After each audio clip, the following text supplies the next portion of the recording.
Oh, that's tasty. Yeah, I know, it's sweet. Who did that? I think one of the lads got it in. Gus got it made for the player invitational. Is that a 3x3, is it? Yeah, I think so. Or 2x2? No, it's probably 2 foot by 2 foot. We are live. Is there anything you need? I can help you. Yeah. What? It's probably not here. Fair. We're live? Yeah.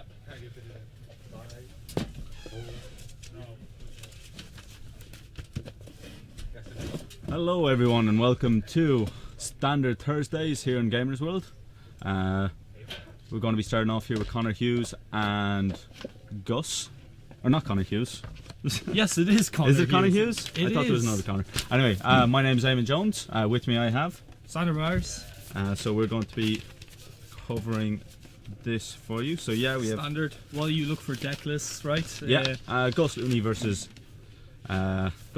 Connor Hughes. Connor playing a Mardu tokens. He's been jamming a red-white build for a long time, which is quite strong. It's actually been always putting up results. But now he's splashing in red for Crackling Dooms, Mardu Charms, and Butcher the Horde, and Outpost Siege, because Outpost Siege is fantastic. Oh, it's so good.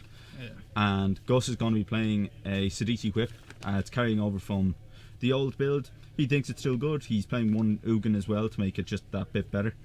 I the Torrent Elemental is new from last week's list. Oh, he does. He's got the single Torrent Elemental, which he did beat me with. I'm not gonna lie. So, yeah, they're shuffling up here, opening their hand. So Gus looks like he's got some land. Here's Downfall, Corsair, Crewfix, Tassiger.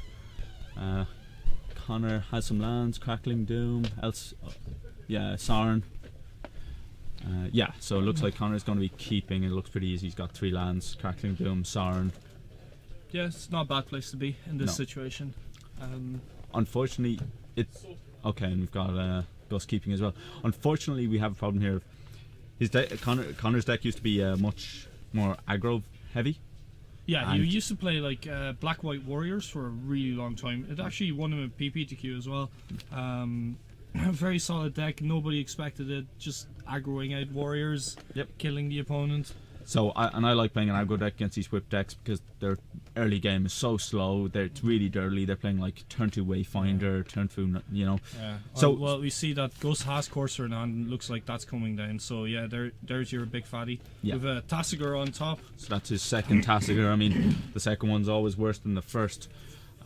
But Connor made his deck more top heavy. Realised he was going a bit more mid-rangey, a bit more control-y.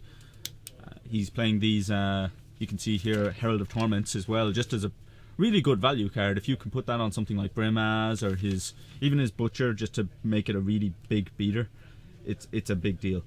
He's also playing 2 Soulfire Grandmasters, and is he playing any Mentors? He was playing Mentors against me last week, but it doesn't look like he's playing them now. Oh no, he's got, no, none of them. No, he had a bit of a strange build last week. We had to look at the deck list. We didn't have coverage, but I saw that he had a Soulfire Grandmaster in his deck, which he's got 2. But he didn't play any burn spells last week at all. There were no Crackling Dooms either. So you weren't playing the Grandmaster for anything. Sure, the best. Okay, that's raise the alarms, I guess. By Blight, it doesn't gain the lifelink. He can still buy back spells. I mean, that is true. Yeah. Here we see the only 2 worthwhile cards from Born of the Gods. Yeah, both on the field at the same Both on time. the field. Corsair and Brimaz. Who's better, Kitty King or Centaur Butt? It's tough. I feel like over time they've both been going up in people's estimations in both standard and even modern to a degree. They're both seeing some play, but yeah, there's that Sultai Charm just dealing with that fairly quickly. Gus getting in for 2. I think he knows what Connor's deck can do. He needs to keep all those creatures off the field, make Connor's Sorens really bad, and if he can just get up to about 5-6 land, he can start taking over. He's got more removal in hand. It looks like he's got a Murderous Cut, a Hero's Downfall. Was that a Sidisi as well? I know he's got a Tassiger. Yeah. Is that gold card a Sidisi? Can't really see from here. He just refuses to shuffle us with the gold card, but there's no gold He's card. Definitely 4 cards. Is that he has land? Hero's Downfall. He has 2 Tassigers. I think it's an all bordered land. No, a Murderous Cut. So it's a he's got 4 cut. cards. Yeah, so he has a Tassiger, a Murderous Cut, a Hero's Downfall, and X. So yeah, so here's the difference. Connor does have all of the removal in the world, but that removal is just way less good against Gus. I think the biggest card that Connor's going to be able to play the next turn is going to be that Outpost Siege. Although, of course, he might want to be dealing with this Tassiger. Keep Gus from... Gus is missing... Oh, it's a Bile Blight. He does have a Crackling Doom in hand, so... He does. I think you... Tasker is not long for this world. Yeah, I know what Connor's thinking now. It's the difference between does he Crackling Doom now and take Tassiger off value. I think this is a mistake. I think you kill Tasker straight away and make sure that he's never able to use his ability. Although maybe if he's spending his turn... Using that ability, he's not doing anything else. Yeah, of course. And Gus doesn't have a land that helps in any way there. I think you have to Crackling Doom right now. He does. And this is interesting because it does leave enough room for Gus to use that Murderous Cut delving Tassiger. Oh, sure. But that's the thing. But instead choosing to use the ability. Yeah, I think that's much safer. And Connor doesn't want to give him either of these cards. No, this ability get removal, get with. Yeah, so... Oh, he hasn't delved away... he has to... He can't pick the Corsair. The Corsair's been delved away. Yeah. So he's just looking at his hand. I think he's really thinking, can I outrace the Whip using my Outpost Siege? Because, once again, if Ghost... It feels like really this deck... The Mardu deck is exceptionally good against this deck. Yeah. If Gus doesn't draw Hornet Queen. If he doesn't have Hornet Queen, it's just not very much. So does Connor want to be playing the Sauron, getting in for 4 and gaining 4 life here? It might be something he wants to do. Nope, he's going for the... Bestow a Herald of Torment. I like this play a lot. Because this... it does trigger the... This trigger power is because it comes in as an aura, it's a non-creature spell. I think this is a fantastic play, so he dealt 6 damage in the air, gained 6 life. That's relevant, especially with an Outpost Siege, those 6 life. It'll give him an extra draw step, maybe even 2. Depending on how the board states shape up in the later rounds of this game. Well, at this point, Gus not drawing a land leaves him in a very tricky spot. Yeah, it's not nice. Because all of it means his Bile Blight's not very good. His Murderous Cuts are going to be 4 or 5 mana. Well, 3 mana if he throws away everything in his graveyard. Yeah. All of his problem is also that he has only 2 black sources, so he can't even Hero's Downfall for 3 mana. And if he had a 5th source, then he could potentially do it in the same turn. Sure. But now he can't. But it's fine. He announces after combat, after announcing attackers, he kills this. He's going to avoid the 3 damage from. Yeah, so he Murderous Cuts. Connor's going to be for the 4. Getting rid of Tassiger. That seems like a mistake. Oh, because he's got another Tasker in hand. He's hoping to cast Tasker, get back his Whip, because his Whip is going to be the thing that breaks this game open. Now Connor thinking about, does he get down the Sauron or the Outpost Siege? I'd choose the Outpost Siege. At this stage you're slightly running lower on resources and you'd want to try and draw more cards. Over time, yeah. Over time. It'll be more valuable. He's only tapping 3 mana there. He has to tap his extra mana. Yeah. So he's getting his Vampire. I can see the benefit. He's thinking, okay, Gus is stumbling. Maybe his hand is full of nothing. Maybe I can just go for it here, deal 7 damage in the air, gain 7 life.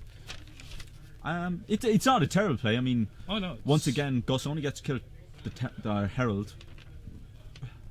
Yeah, there's not a lot left, and there we see that he realised that he didn't tap 4 mana for it. Gus probably calling him out on it. I would say so. Yeah, but I really like this deck from. So yeah, just Gus not advancing his board at all.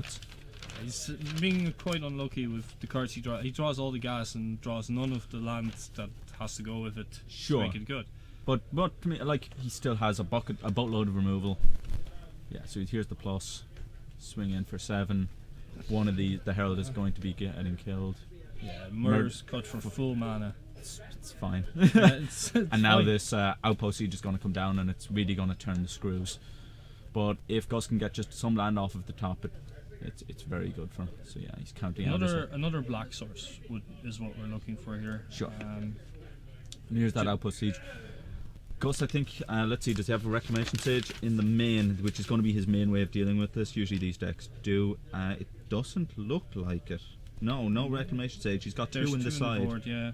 I think last week he was playing 1 in the main, which is very good because, nobody like expects 1 in the main. it. Yeah. No way of fetching it though is a bit, yeah, but Yeah, it's fine. but still, you can mill it and then whip it back because your deck is a whip deck Yeah, at the end of you, the day. you filter through your deck a lot, yeah. But he's actually Gus is playing a kind of different version of Whip, where he's not playing any Seder Wayfinders. He's replaced the Seder Wayfinders with more removal, which I like, because usually the way that the deck played before was if I got down any sort of aggro creatures, he wouldn't have a way of dealing with it a lot of the time. He just wouldn't have enough removal, whereas now he does. So Connor, the second, so he's going to play that land he got off of the Outpost Siege. The second vampire, really bad right now due to Bile Blight, exceptionally bad. Yeah. So, And Connor knows that he has a Bile Blight. So. yeah, does he? Yeah, he does. Oh, did he see it off the top from the Corsair? Yeah. So And in another this, Herald. In this case, you're going to remove.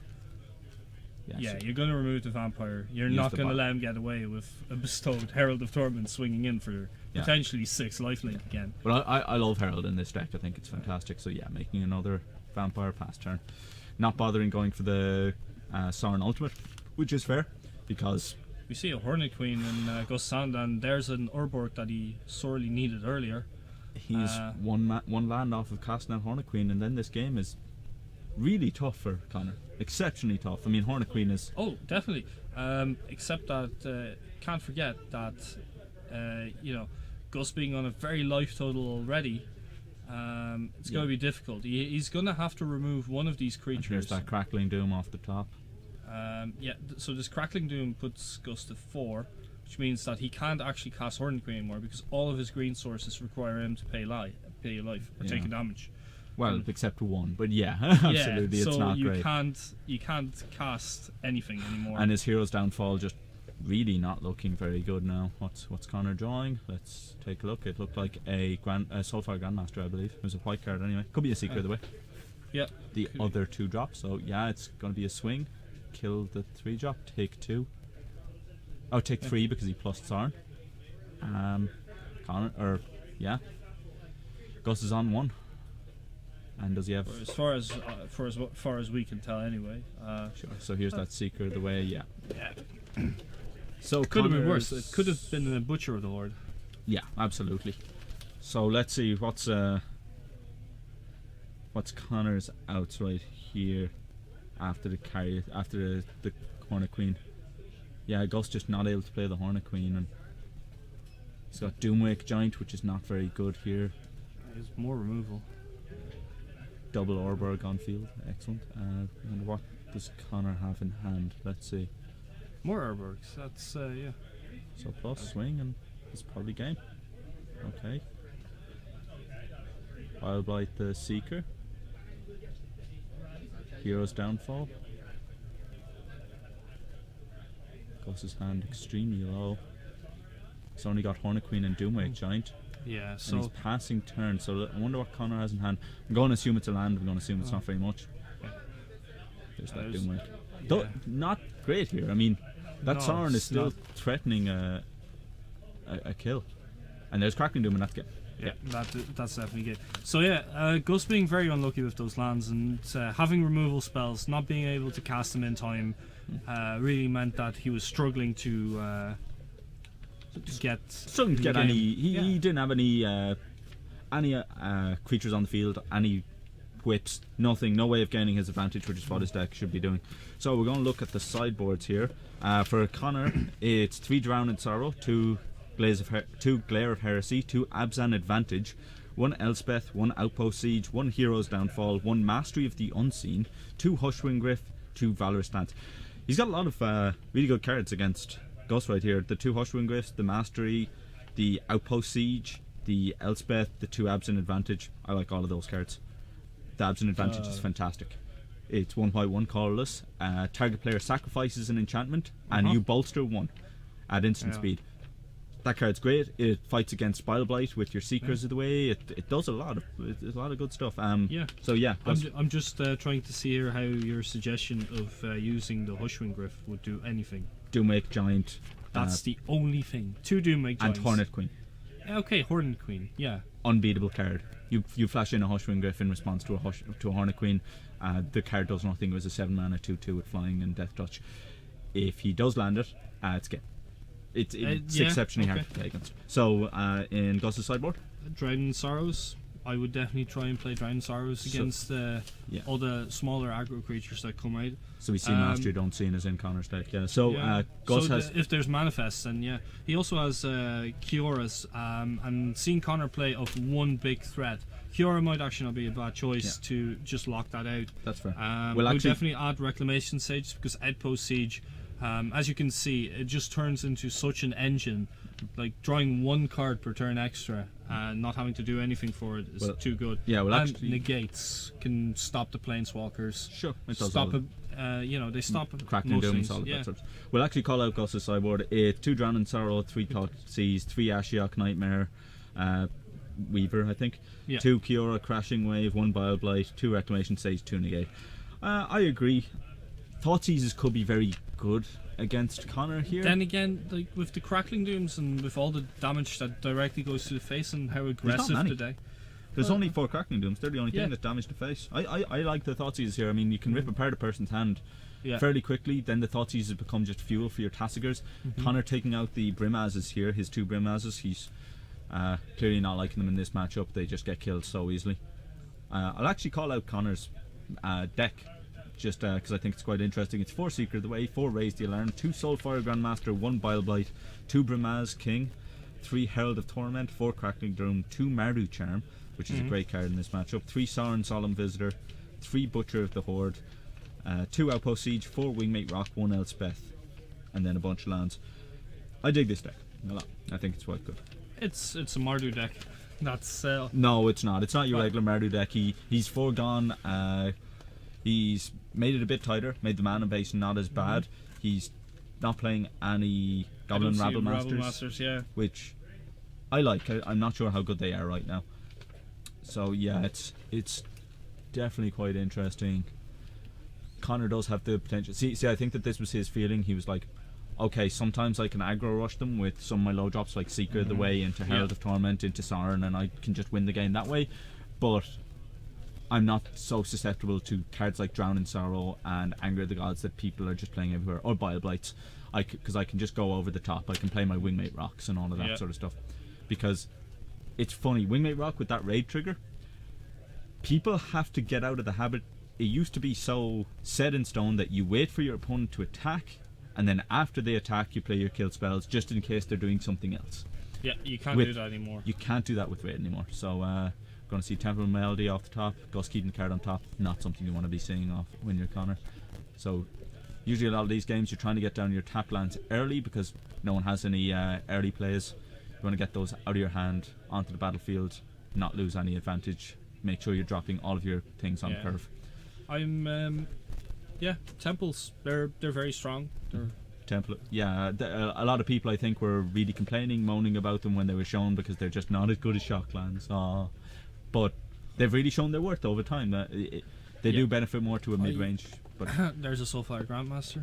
Yeah, Connor. I think if Gus knows this matchup, he knows that the Soulfire Grandmaster isn't a huge threat at this point in the game. Really, Soulfire Grandmaster, the reason Connor has 2 is because it's really a turn 7 play. Well, he's going to gain 2 life off him now. He does have Crackling Doom, so... Yeah, that's fair.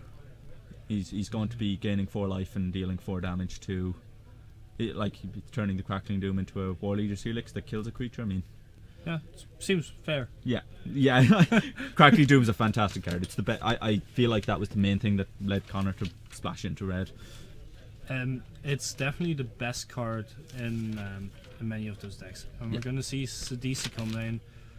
The Naga Queen doing some work. There's the one off Evolving Wilds hitting a Horned Queen, so hey, that's zombie. Awful. And if Gus has a whip, then next turn could get very disgusting. So Connor really needs a piece of removal right now, and he doesn't have it. No, he doesn't even have the mana yet. He can play the Butcher. He can play the Butcher. That's not great. He can also play the Herald. He can keep up.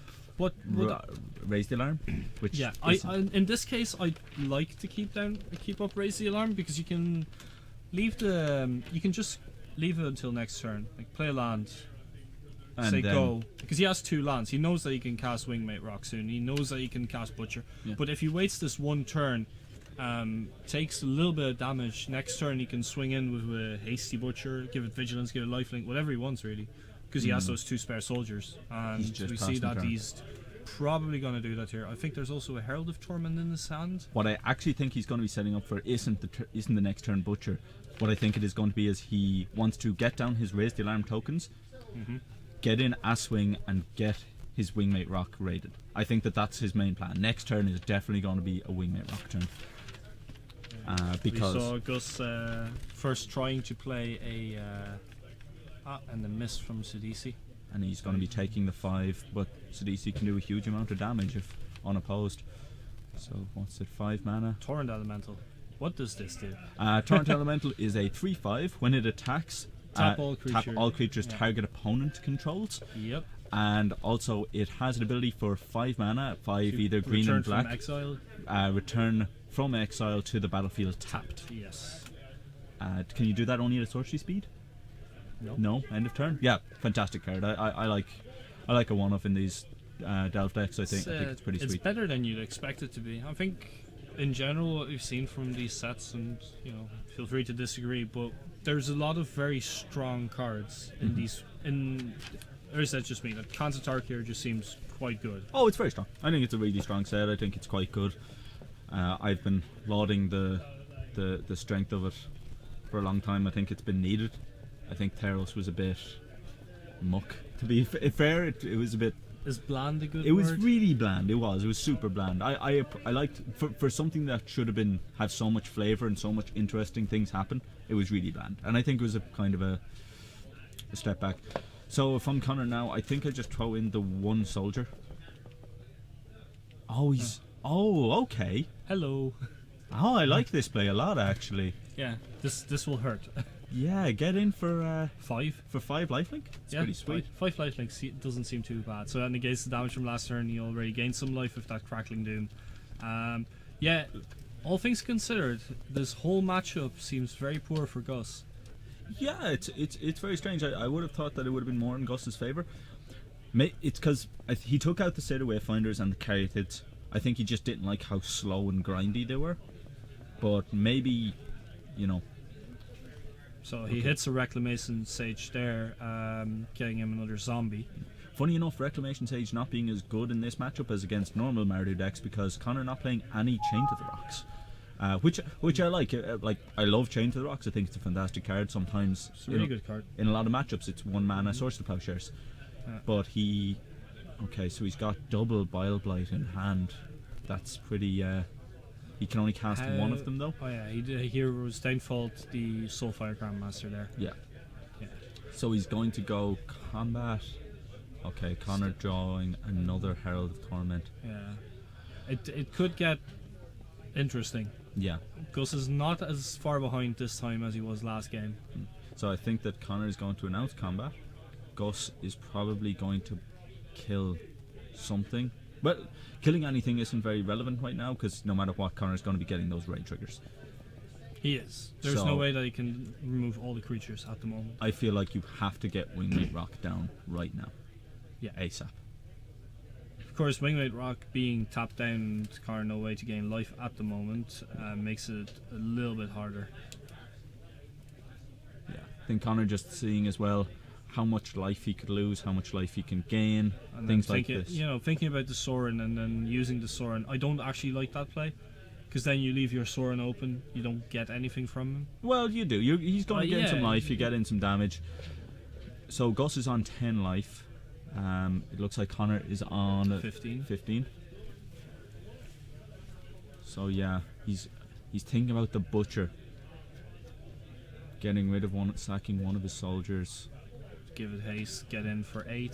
Seems very strong. Or trying to get in for 8. I mean, the Herald is going to bite the dust. Yeah, it's such an annoying play. I think in response to this, Gus might want to Bile Blight the soldiers. With Butcher on the side. Yeah, that's probably what I do. Yeah. That does. Okay, he no, chooses he's not letting to. it resolve. So Connor is sacking one of the soldiers. Going to be it's just making sure sacking one of the soldiers. Swinging in. I feel like this Herald is going to be biting the dust. Yeah, Yeah. bite. See, this is why I prefer getting... And this is something that people forget all the time. Why do you not sack this creature to give the it butcher life in. another ability? I've been... I always wonder when I see people play with the butcher, is like he does all the things. Like one of your things is getting removed to respond, you know. I've done this, especially no, when when when one of my goblin tokens gets blocked. Three yeah. creatures. Unfortunately, Sidisi is not that good. No. So yeah, I mean, Gus not finding the. Okay, Gus not swinging in with the Torrent Elemental. I think he really needs that. He still took 5 there, so he is on 5. He needs to have something. He needs to block that. He has one Bile Blight in hand. Yeah. So the plan is to block the butcher. Yeah, because the Torrent Elemental does have flying. Yeah. So Crackling Doom is quite disgusting, but don't forget he can also get rid of Sidisi. He can sack the Sidisi, yeah, absolutely. So I think, no question, you go to combat, swing in with just the butcher. Yeah. Hold on, well, Connor's on 6 life, it looks like. No. Oh no, sorry, it's more than that, because he took 1, 2, 3, 4, 5, 6, 7. Yeah, he's on 8 life. He's on 8, yes. So it means he dies to a swing back. Torrent Elemental means that there's no good blocks. Mm-hmm. So he might be priced into casting Sarn. Simple as. I think he has to. He can't. The problem is, of course, they can't do both. Yeah. Um. Because his Wingmate Rocks cannot be defensive. No. Yeah, I think he just has to cast Sarn. It's 1, 2, 3, 4, 5, 6, 7, 8, 9. Yeah, because he's going to be taking 9 next turn, no matter what. Yeah. Which will kill him. He has to cast Sarn. Yeah. No options there. Because like Gus only has 1 card in hand, we know it's a Barley. Mm-hmm. I think that Connor is just playing off of the idea of, yeah, no, he has to cast Sarn. There's nothing else he can do. He has to cast Sarn and swing out. He doesn't. If he doesn't cast Sarn, he doesn't survive. It's as simple as that in this case. So he can gain 7 life, go back up to a huge amount. He goes back up to 14, but he Bile Blights the butcher, which gets rid of the butcher. No, he doesn't. It doesn't. Oh, sorry, he won't get 7. It doesn't get rid of the butcher. Huh? It doesn't kill the butcher. It doesn't kill the butcher, but the Torrent Elemental has flying, doesn't it? Oh, you're right, it does. That's why he's left it back. Sorry, he couldn't attack with it because he needs that to block. Because otherwise he takes 5 and he's dead anyway. Yeah, so right now Connor can gain 5 life, go back up to 13, and then Gus does 1, 2, 3, 4, 5, 6, 7, 8, 9, 10, 11, 12. Yeah, his play is still Sarn. Yeah, his play has to be Sarn. But he's not in much of a good position on the swing back. Yeah, so he's just wondering, is Crackling Doom, like, Gus won't make the mistake of sacking his Torrent Elemental. It's too valuable. It is. You can't sack the Torrent Elemental here. It is a very difficult situation that he's in. We can see why he's gone the tank. I think it's just the Sarn. I think you just have to play the Sarn and go for it. He's just going for the combat. This is a mistake. So he's Bile Biting that. You get the Wingmate Rock, which gets tapped down and then you kills lose. on swing back. Yeah. Yeah, he's just lost. That was unfortunate. He should have played the Sarn. Yeah. Yeah. Not being able to gain a life now makes all the difference in the world. Yeah. I mean, even if you Crackling Doom here, you're not doing anything. Yeah. Gus will just get rid of the CDC. Mm-hmm. Yeah, it's game. Connor in the tank.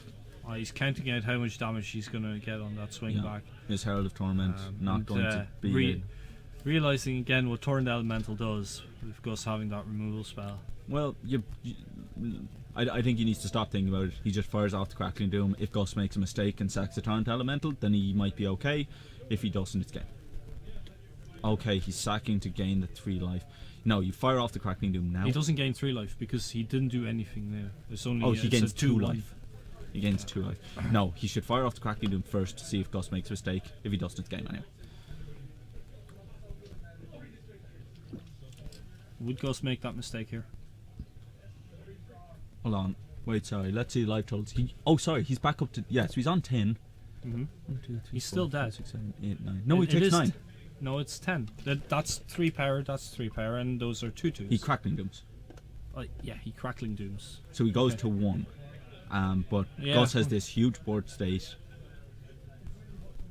Okay, that I also don't like that play very much. No, he needs to... What does he need to do? He has no... Yeah, so he's just announced combat. Crackling doom. I think Gus should get rid of the Torrent Elemental. At this stage, Torrent Elemental is if Sidisi gets him an extra token, then he can attack next turn. It's still going to leave Connor on a very low life total.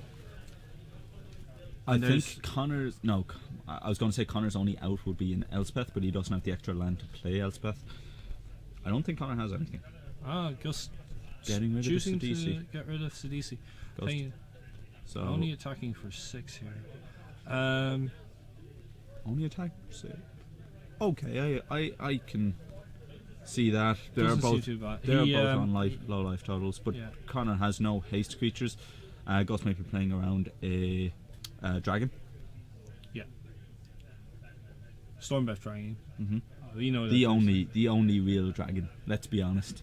None of these dragons of Tarkir. Hey now. No, don't say that. There's good dragons in Tarkir. You I know, really like- Sarkhan is a good dragon. He's a good dragon. I like the red black one a lot. So yeah, just finding a land, just nothing. Yeah, it's game. He needs to move on. Yeah, absolutely. Oh, sorry, we missed as well. When you were complaining about abs and advantage. No, wait, was it? No, it wasn't abs and advantage. complaining about anything. What are you talking about? It was Hushroom Griff you were complaining about. Yeah, that's the only one. I still think it's fine. It's a flash 2/1 in the air. If you flash it in and cast Sauron, I mean, it deals 3 damage, gains you 3 life. Yeah. If you put a Herald on it, it's a big deal. It's just you need it to work once. That's all you need it to do. Yeah, I know. It's just I think it's very narrow. I don't think it adds enough. That's fair, but this is the matchup that he does. I mean, that he particularly wants it for. I mean, Connor. I know he's played against this type of deck before, and Hornet Queen is awful. A beating. And a half. I frankly hate that card. It's such a flat power level card. It's just really annoying because you're like, if it comes down the field, you either have a way to deal with it or you don't. It's just flat out. But 7 mana, I win the game, or yeah, you know. See, the problem is that it's not usually 7 mana win the game. It just sits there and makes sure that your opponent doesn't do anything because you have No, but it's all these death but touchers. that's what I'm saying. It's the same way that Sphinx's but Rev that's- isn't technically 10 mana win the game, but it is. No, but no. I mean, they're just using Hornet Queen wrong. There's only one way you can use Hornet Queen, and you know that's in combination with Perforos. No, absolutely not. That's what I would have appreciated if it was used for. If it was just like, oh, it's in a fun combo deck, but no, it's just It's in a deal 10. every deck with green is playing it. So yeah, gonna see no changing in the sideboard from Connor. He doesn't have to do all of this annoying thing like taking out Rabble Masters, putting them back in because they're good on the play or good on the draw. You know, I mean, he doesn't have to do any of that sort of stuff. Gus as well, not changing out much. I've noticed, like, as well, Gus might be looking at how good is Drowning Sorrows. I'm not sure if he brought them in. I don't think they're very good. Most of the creatures have higher toughness, and then if he plays something small, you have one window in which you cast Drowning Sorrow where you can bestow a Herald. And in that case, you might want to keep your mana up and remove the creature when you're bestowing the Herald because you're wasting 5 mana to cast a 3/3. Sure. I don't think it's completely unreasonable. Like, it does kill Seeker, it does kill Raise the Alarms tokens. It does. It kills Soulfire Grandmaster, it kills Brimaz tokens, Brimaz was taken out, so it doesn't kill Brimaz at the Oh, moment. sure. It kills Mardu... No, yeah. It kills Mardu Charm tokens. It kills Sorin tokens. Yeah, it is very good against all Kills those small Elspeth things. tokens. It does stuff. But, yeah, I like... There's also how many Bobblight were in the main? Okay, we can see he hasn't brought in the Hushwing Griff. He's looking at... He took out a Soulfire Grandmaster, a Hero's Downfall, and 2 Valorous Stance.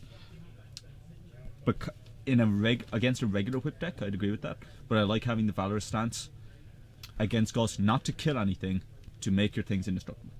No, I still like that it has that mode because it does kill Gus's coursers and his Doomwake Giants. Oh yeah, of course. I mean, So- it still does stuff, but I know what Connor thinks. He's like, man, a lot of the time, if he just doesn't have one of those cards, it's dead. And as well, I don't know if I want to be paying 2 mana to kill his courser. So Is Connor keeping? Because I don't like that hand at all. let me see, what was it? It's It's a lot of Scryland, or it's one Scryland. okay. He's So this could be good. This could be his 2-drop. keep on top. That's a But- good sign. Yeah, because he has an outpost and a Sorin, so he's pretty much doing nothing for a bit. Yeah, I've fallen into this trap as well. Okay, so Crackling Doom. Yeah, okay. That'll help bridge the gap, yeah. It bridges the gap. It takes care of a threat. Gus also already having a Reclamation Sage, so that outpost siege is not long for this world. And he's got Now it's great. Now he has Raise the Alarm, so if Gus doesn't do anything, he doesn't have to Crackling Doom. But he can make 2 1/1s. yeah. Gus's Hero's Downfall, Sidisi. Let's see what other cards he has. A bunch of land. Can't really see now. He's not giving us a good look. Well, there's a lot of land, a polluted delta. So Raise the Alarm is going to be something that Gus isn't terribly happy to be seeing. I don't think he is. So Connor is going to get to go Sorin plus Sorin hit you for 4 life. second outpost. That's fantastic. That gets around the single Reclamation Sage. Yeah, sometimes you're just going to be drawing 3 cards a turn. That's sweet. Well, one of them is going to get destroyed. Yeah, of course. Almost immediately, it is going to be 4 mana, gain no advantage, and that is unfortunate. So yeah, after this match as well, we'll be giving you the Standings for this standings season. standings for the league. Yeah. For those watchers who are new to the stream or haven't been with us for that long, in our local shop we run a league running every Magic expansion that is released. Well, any major release. I don't think we'll have a Modern Master season because it's too short to the core set. But yeah, our the shop runs the release, a league. You get prizes. You go to the Invitational. Yeah, there's a league for Modern Standard, F&M Sealed, and Tuesday Night Draft. So for all of these, there's a position to be won. I really like Connor's play here of getting the Vampire token out, making his Hero's Downfalls really bad. That was a great play. That's a really, really strong play by Connor. I really like that play. Eamon approved. Absolutely. I think a lot of players will be tempted to just plus the Sarn and get in there.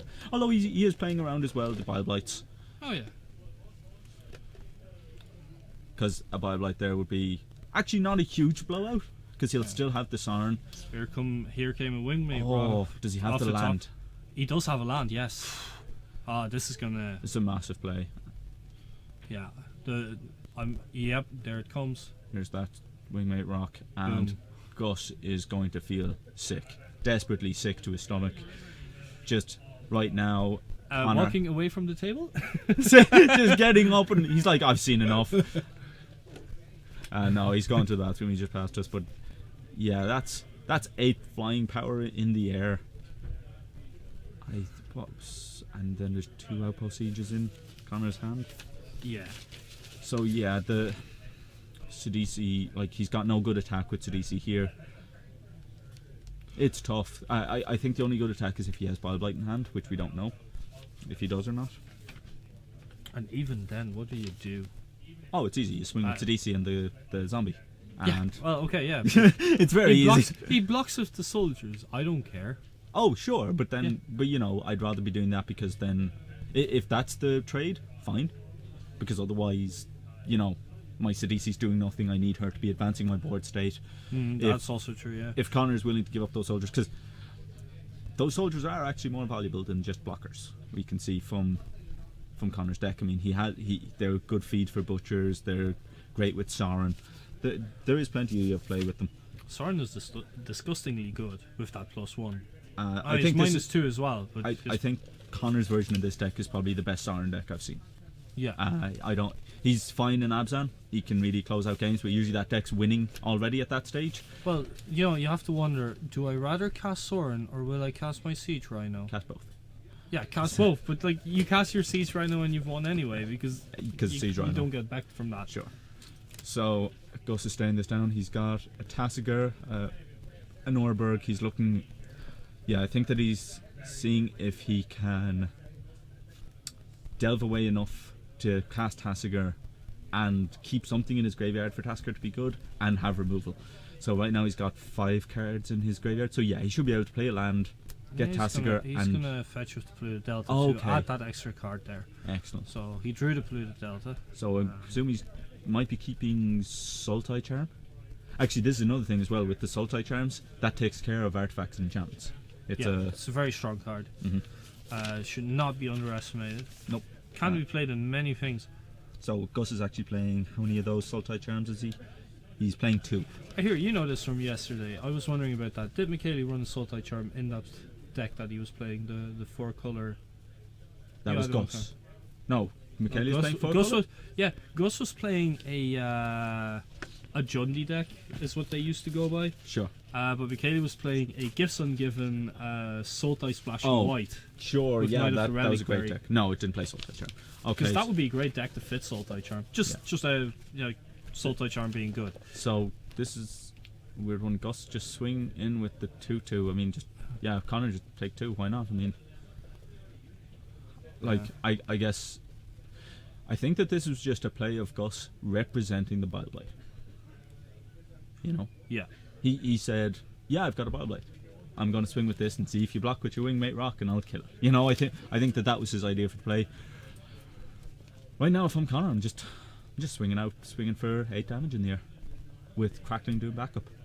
I mean, I feel like not just that, but if you swing with 3 of them, you're also going to gain 3 life. That's the thing. It's not that this deck just has so many threats and is so powerful in what it does. It also gains life of almost every interaction. yeah, which is nice. But yeah, I feel like this is Connor's game to lose, and the fact that Gus just didn't have any sort of removal. He's down to 6. Is his hand there filled with lands? Can't see much there, but Yeah, he's playing very close to his chest. Gus is a good player. He'll do things like that. Just keep his hand tilted back in an almost awkward way, but just it's a good way of keeping your hand hidden, making sure you don't show anything. And He's going to get back his Hero's Downfall, it's not the worst. so he's going to Crackling Doom before Gus untaps. That's fair. Make that Hero's Downfall not prime. But Gus is on 4. Gus is on 4. And he draws a Bile Blight, so having 4 black sources there, he can Bile Blight Hero's Downfall. Yeah. It's not bad. No, it's sometimes it's what you need to do. So swing in with the Sidisi. I don't think that I would attack with the token. I'd leave the token back in case you can't make another one, and then that the soldiers are lethal. But yeah, he does get another zombie. I agree with that. So yeah, he's got 2 blockers and makes sure that even if a Sarnoff but a Sarnoff the top still kills him. Pretty sure. No, it doesn't because of the Hero's Downfall and Sleazy. Okay, so Connor has a Elspeth in hand as well and 2 Outpost Sieges. Yeah, there's. But then again, Gus is on 4. Why does he not Outpost Siege choose dragons? And then whenever his creatures die, That might be what we're looking at here. that then you can't block. You can't block, you can't attack, nothing can be... Yeah, I think that this is a mistake. Yeah, I would definitely be a bit more aggressive, go for that Outpost Siege pre-combat, but I think he just wants to go for... Here's the Bile Blight. Is he going to kill the vampire? Yeah, he is. Okay. So he's going to be taking 3, going down to 1, and now if Connor is smart, he should be going Outpost Siege Dragons. Yeah. Now this is what I would have done pre-combat, because Gus had to remove creatures Yes. to survive.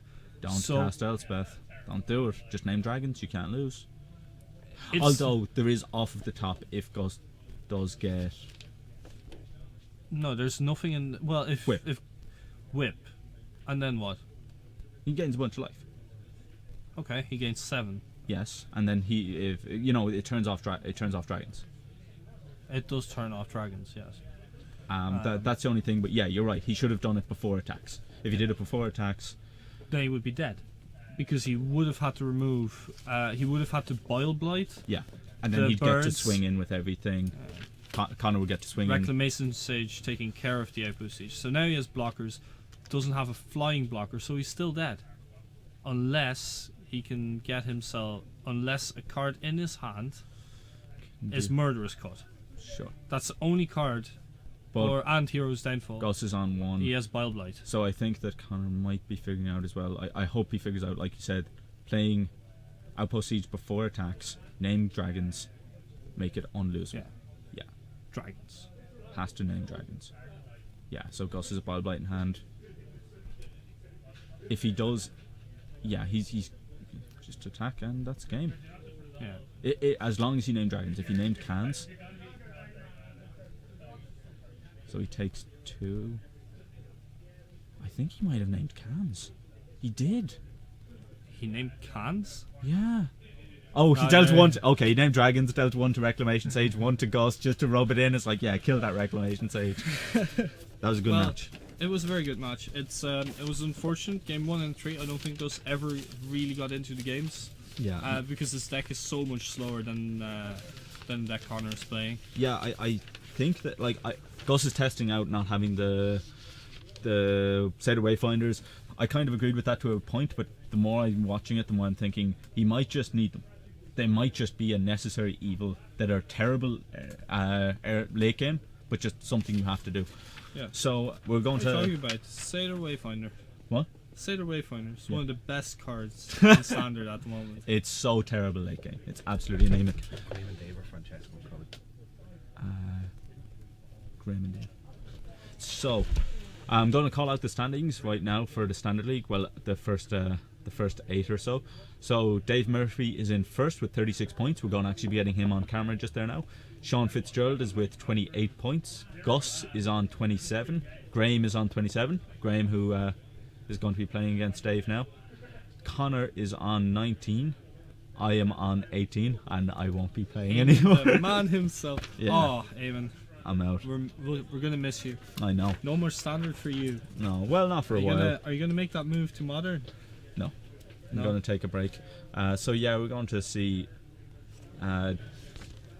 Dave versus Graham now, which is going to be That's gonna be Mardu versus Mono Green. We've hooray. seen Dave's deck here. It's the Monster Mentor one. Then hopefully in the next round we'll get to see a control matchup with Cully's deck. Blue-black control. Always a fun one. Unless he's playing against Diogo, who is playing mono red aggro, a deck that I'm a massive fan of. Oh, I'm a yes, big fan it's of it. so in this. good. We saw there was 3 games in a row where everyone just went turn 1 tap land, turn 2 tap land, turn 3 have a drop, and you're already like, okay, hammer hand, like I've done 10 to you, hammer hand, I win. You know what I mean? I feel like that's a lot of ways that games are going to go down with that mono red deck, but unfortunately Drowning Sorrow makes that awful. Yeah, and then you have to play the Sailor Hoplite version, which is strictly worse. It is. Oh, I actually like he's playing Marduk Scouts. Oh yeah, of course you're playing Murder I dig that. I dig that a lot. And the Goblin Heel Cutter is seeing a lot of more play in that. He's only playing 2. I like playing 3. I think 3 is great. Yeah, because with this one he's got no hammer hands, because you just don't have to play them, because you get to play Heel Cutter. Turn 3 when they're like, oh, Courser Kufix, you just get to go Heel Cutter, that can't attack, or that can't block, I ate you. And then it's usually game. The great thing about that, of course, is that the Heel Cutter has dash, so you just return to the end to your hand at the end of the turn and go Dodges again. down in sorrow, absolutely. So let's see if we have the deck list. I've got Graham's list here But, and Dave's list here. So we both, these players play a lot here. They're always in contention for standard stuff. We have seen Dave play this Mardu Mentor deck. It's called Mardu Mentor. yeah, Mardu Mentor. Mardu Mentor is he's been playing. You've been playing it. I have, He's yeah. been having a bit more luck with it than you have. He has, yeah, a lot more. Just some minor changes. The best card that I like here, and like there's only one way that I feel Dave should win if he wins this match, and that's through mob rule. Like take all those little annoying hornets and kill you with them. I actually, it depends. It's usually he can sometimes win as well off of buying back Crackling Dooms using using Soulfire Grandmasters. It's also a very interesting interaction. Yes. He's cut down to one mob rule. I think he's not finding it as good as is shown. It's a fun card, but it is kind of in contention with a lot of your plan, because a lot of your plan is kill everything on the board, and when you go, okay, I've killed everything, I just drew mob rule, this does nothing. You know what I mean? Well, you're Mob playing- Rule is probably one of those sideboard concessions that you'll have to make playing in this shop, knowing that you're going to come against Graham or myself. Like, we play green devotion strategies all the time, so there is going to be things for Mob Rule to take. So you're going to want one card that deals with it, just for the chance that you can. Absolutely. I really dig Graham is playing 2-teamer Sabertooths in the main, and I think that along with 3 Whisperwood Elementals, this concession to the fact that if someone if an opponent plays, like, he just gets to play around so much removal, board wipes are just no good against him anymore, which was the main thing that the deck just kind of loses to. What's a shame about that is that Graham's version of this deck, and I mentioned this last week as well, is he's playing the Teamer Sabertooth, yes, but he does nothing in the whole deck to gain advantage of of the strengths of Teamer Sabertooth. Doesn't matter, because his advantage comes from 2 mainboard Shamanic Revelation. I wasn't a believer. Okay, so he's got Pelucanos, a Boonsader. See, people do this, they flash their hand, but it's not for long enough. Unfortunately, we don't have eidetic memory, but he's throwing it away anyway, so it's not a big deal. It's probably that he was missing an Elvish Mystic. Yeah, exactly. So Dave sees hand. He's showing us 4 lands, a Sarkin, a Sarn, and a Crackling Doom. That's a great hand. Yeah, that's fine. That's a great hand to have. I would like some way of fighting the early drops. I mean, you're in this weird position because of Nykthos. You usually you want to keep all of your removal for the thing that they ramp into, but because of Nykthos, those elves count for double the mana, so you kind of want to kill those as well. I see an Ilea, and that's no land. No, that There's was a one- wooded foothills, a And a forest, forest. an Elvish Mystic, and a Boonsader. And an So Ilea, there's a turn 2 end of turn Boonsader there, awesome. which is going to eat a Crackling Doom. Yeah, so we're going to be saying, Dave, I imagine that he's... Yeah, see, this is the annoying thing. I'd love to know what was the choice there. Because I imagine if it's land, he ships it straight away, but if it's another 4-drop, like another Sarn or that, it'd be something he'd think about for a while and then make the right decision, which is throwing it away. So, land, go. What's he got in hand? That's a Rabble Master. Rabble Master. So, Rabble Master could be very good right now. It's not going to be that great because of the Boonsader. So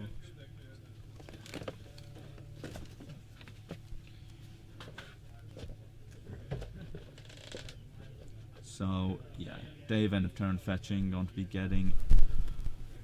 Yeah, here's the other weird point as well. You have to really remember what land you have. You have to remember you need at least 1 mountain to make your Chain to the Rocks better. So you're going to need 1 mountain to make your Chain to the Rocks better, but you also need to have your Black Source to turn on those Crackling Dooms. Dave's a good player, he's been playing a while with this deck, so I'm going to assume he'll know. Sander, that's fine. Right there is fine. So yeah.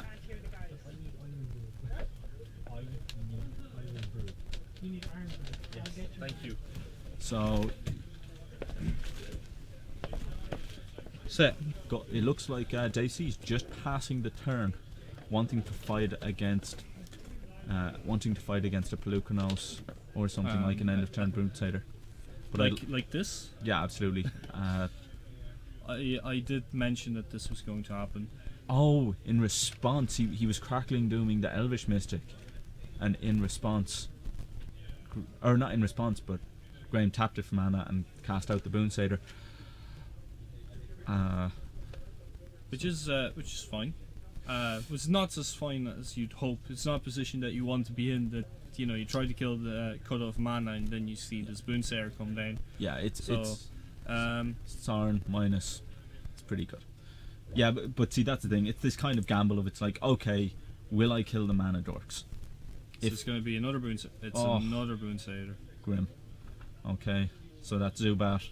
He's going to be trading, but it's not going to be fantastic. Graham's stuck on mana though. So, do you know what? I think that this bet in the long run is going to pay off. He's killing the foil The boon best sailor. thing here is that Graham got that, but we know that Graham has Nylea in his hand. If that Nylea had been in hand, there was trample damage involved as well. Okay, so Dave, he's going to try. Oh, there's another boon sailor. But this is fine. Dave hasn't lost too much damage so far. He's only lost 4, and I think a 5th one from his Bloodstained Mire. Maybe 1 from his land. I don't think so. No, all of his land is pain. No, one of his land is pain. He has 1 pain land. And what he really needs here is, I think I saw Crackling Doom flashing by there. Yeah, so Crackling Doom is always going to eat. Oh the my boon god, sailor. and a murderous cut. This is amazing. This is where he gets to go off now. He just gets to go Crackling. He's just passing turn. So he's going to go Crackling Doom, murderous cut, get 2 monks, and then he just gets to start swinging in. He gets to cast a Sarkhan afterwards. Everything gains prowess. Yeah. Beat face. He gets to deal 1, 2, 3, 4, 5, 6, 7. And Graham's still not drawing a land is good, because I see Arbor Colossus in his hand there, not being able to cast that. In this situation, I would actually prefer it if he was able to cast Nylea, because you can completely blow him out by getting rid of a Nylea, which you usually don't get a chance to. But Dave doesn't want to get rid of the Nylea, because the Nylea is quite bad right now. In fact, Yeah. so he gets to do this. And then Murderous Cut. Then Murderous Cut. He is going to be getting in for 11 damage this turn. It's a huge play. That Singleton foil Murderous Cut. Yeah, and Fantastic. we see some Machamps coming down. Machamps, yeah, they are, absolutely. Or is the other one a Machoke? No, they're Machamps. Both of them? Oh no, sorry, they are Machokes. Machokes are the Machamps are the 4-armed ones. Yeah. Using these Pokemon cards as tokens, because that's how they see rolls. When they're starting, here's 1, 2, 3, 4, 5, 6, 7. Yeah, Graham's seeing enough, getting in for 11 damage. He's like, I have no way of fighting against this. I was stuck on 3 mana. Graham often, if his deck doesn't run correctly, if he mulligans and he doesn't have his mana dorks and doesn't get to go off, he does get very tilty. Oh yeah, he really does, and he just cuts the game short and just scoops them up and says, "Oh, there's me." Yeah. And then I've oftentimes bet him by him scooping and then looking at his top 3 cards and going, okay, yeah, I could have done that. So we see Dave was bringing in Valorous Stances. He's bringing in an Elspeth. All cards that do good things against these. Okay, so Graham is going to be bringing in some Citizen Tactics. What is he bringing? He's bringing in an Nylea, and some Nissas, some Citizen Tactics. No, an Nylea, a Citizen Tactics, and I can't remember, there was a 5th card. So bring in Mob Rule, 2 Thoughtseize, 2 Valorous Stance, and Elspeth. So yeah. As I said, that Mob Rule is specifically there to take Horned Queens. Yeah, it's Graham not bringing in Nissas, which I agree with. I've played this Mario deck, and Nissa is just not a problem. Usually making those 4/4s, you have enough removal that you're just Storm Raining them, and it's fantastic. Like I've got the Crackling Doom with 4/4, so I get to kill a creature, destroy a land, and then kill the Elspeth or kill the Nissa. Yeah, that's how that works. Yeah, we saw what Dave C brings in here. Good cards. I like the 2 Thoughtseize if he can take Did you away. say that we saw is so he's taking out Sabertooth and the Shamanic Revelations. Shamanic Revelations. I agree with the Shamanic Revelations. Definitely, you won't have many creatures on the board. It's not going to do as much as you'd hope. If you do, it is already going to be making Dave's 1-for-1s really bad. Yeah. So he brings in Citizen Tactics. That's what you said. You said he brought those in. I don't know if I like those. So he's taking out the 3. Yeah, he's taking out 2 Stokes, a Brutal Horde Chief, a Sauron, and 3 Soulfire Grandmasters. I agree with that. This game isn't going to go very long. Soulfire Grandmaster is just made for the late game. It's really good against aggro as well. So yeah. For Graham's deck, from what he has for his sideboard, nothing is really good in this matchup, because everything that Dave is doing is going to deal with what you're trying to do. So in this case, Reclamation Sages to get rid of Outpost Sieges, if you know that they're there. Yeah, I it's know. still like I know it's how. actually his main deck isn't even that bad, but you have to get rid of some of the bad cards in your deck. I know how Graham is thinking though. He's like, the game's not going to go so long that Outpost Siege is going to be very good against me. I don't like the fact. I'm going to assume Dave brought in one end hostilities as well. He brought in 7 cards. I missed one of them. So, as well, I'm not. Yeah, I don't like the Reclamation Sage here. Although Dave does have Chain to Rocks in the main. So it mightn't be terrible. But I don't know. I don't feel like it's proactive enough, I guess. I don't think the sideboard is just very well suited for this situation. No. You'd have to give me a list of things to do where I would tell you what I would do in this case, playing Green Devotion deck against this kind of deck. I'd probably put in Ilea's Disciple, because you may as well. That seems terrible.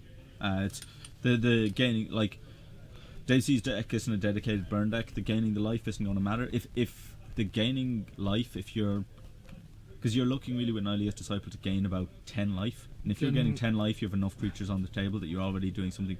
I'd rather have the 1 extra mana to play Shamanic Revelation. Like, I'm not taking out Shamanic Revelation to put in that. So his hand is going to be 3 land, Citizen Tactics. Yeah, Dave's just throwing that away. No land, and hostilities.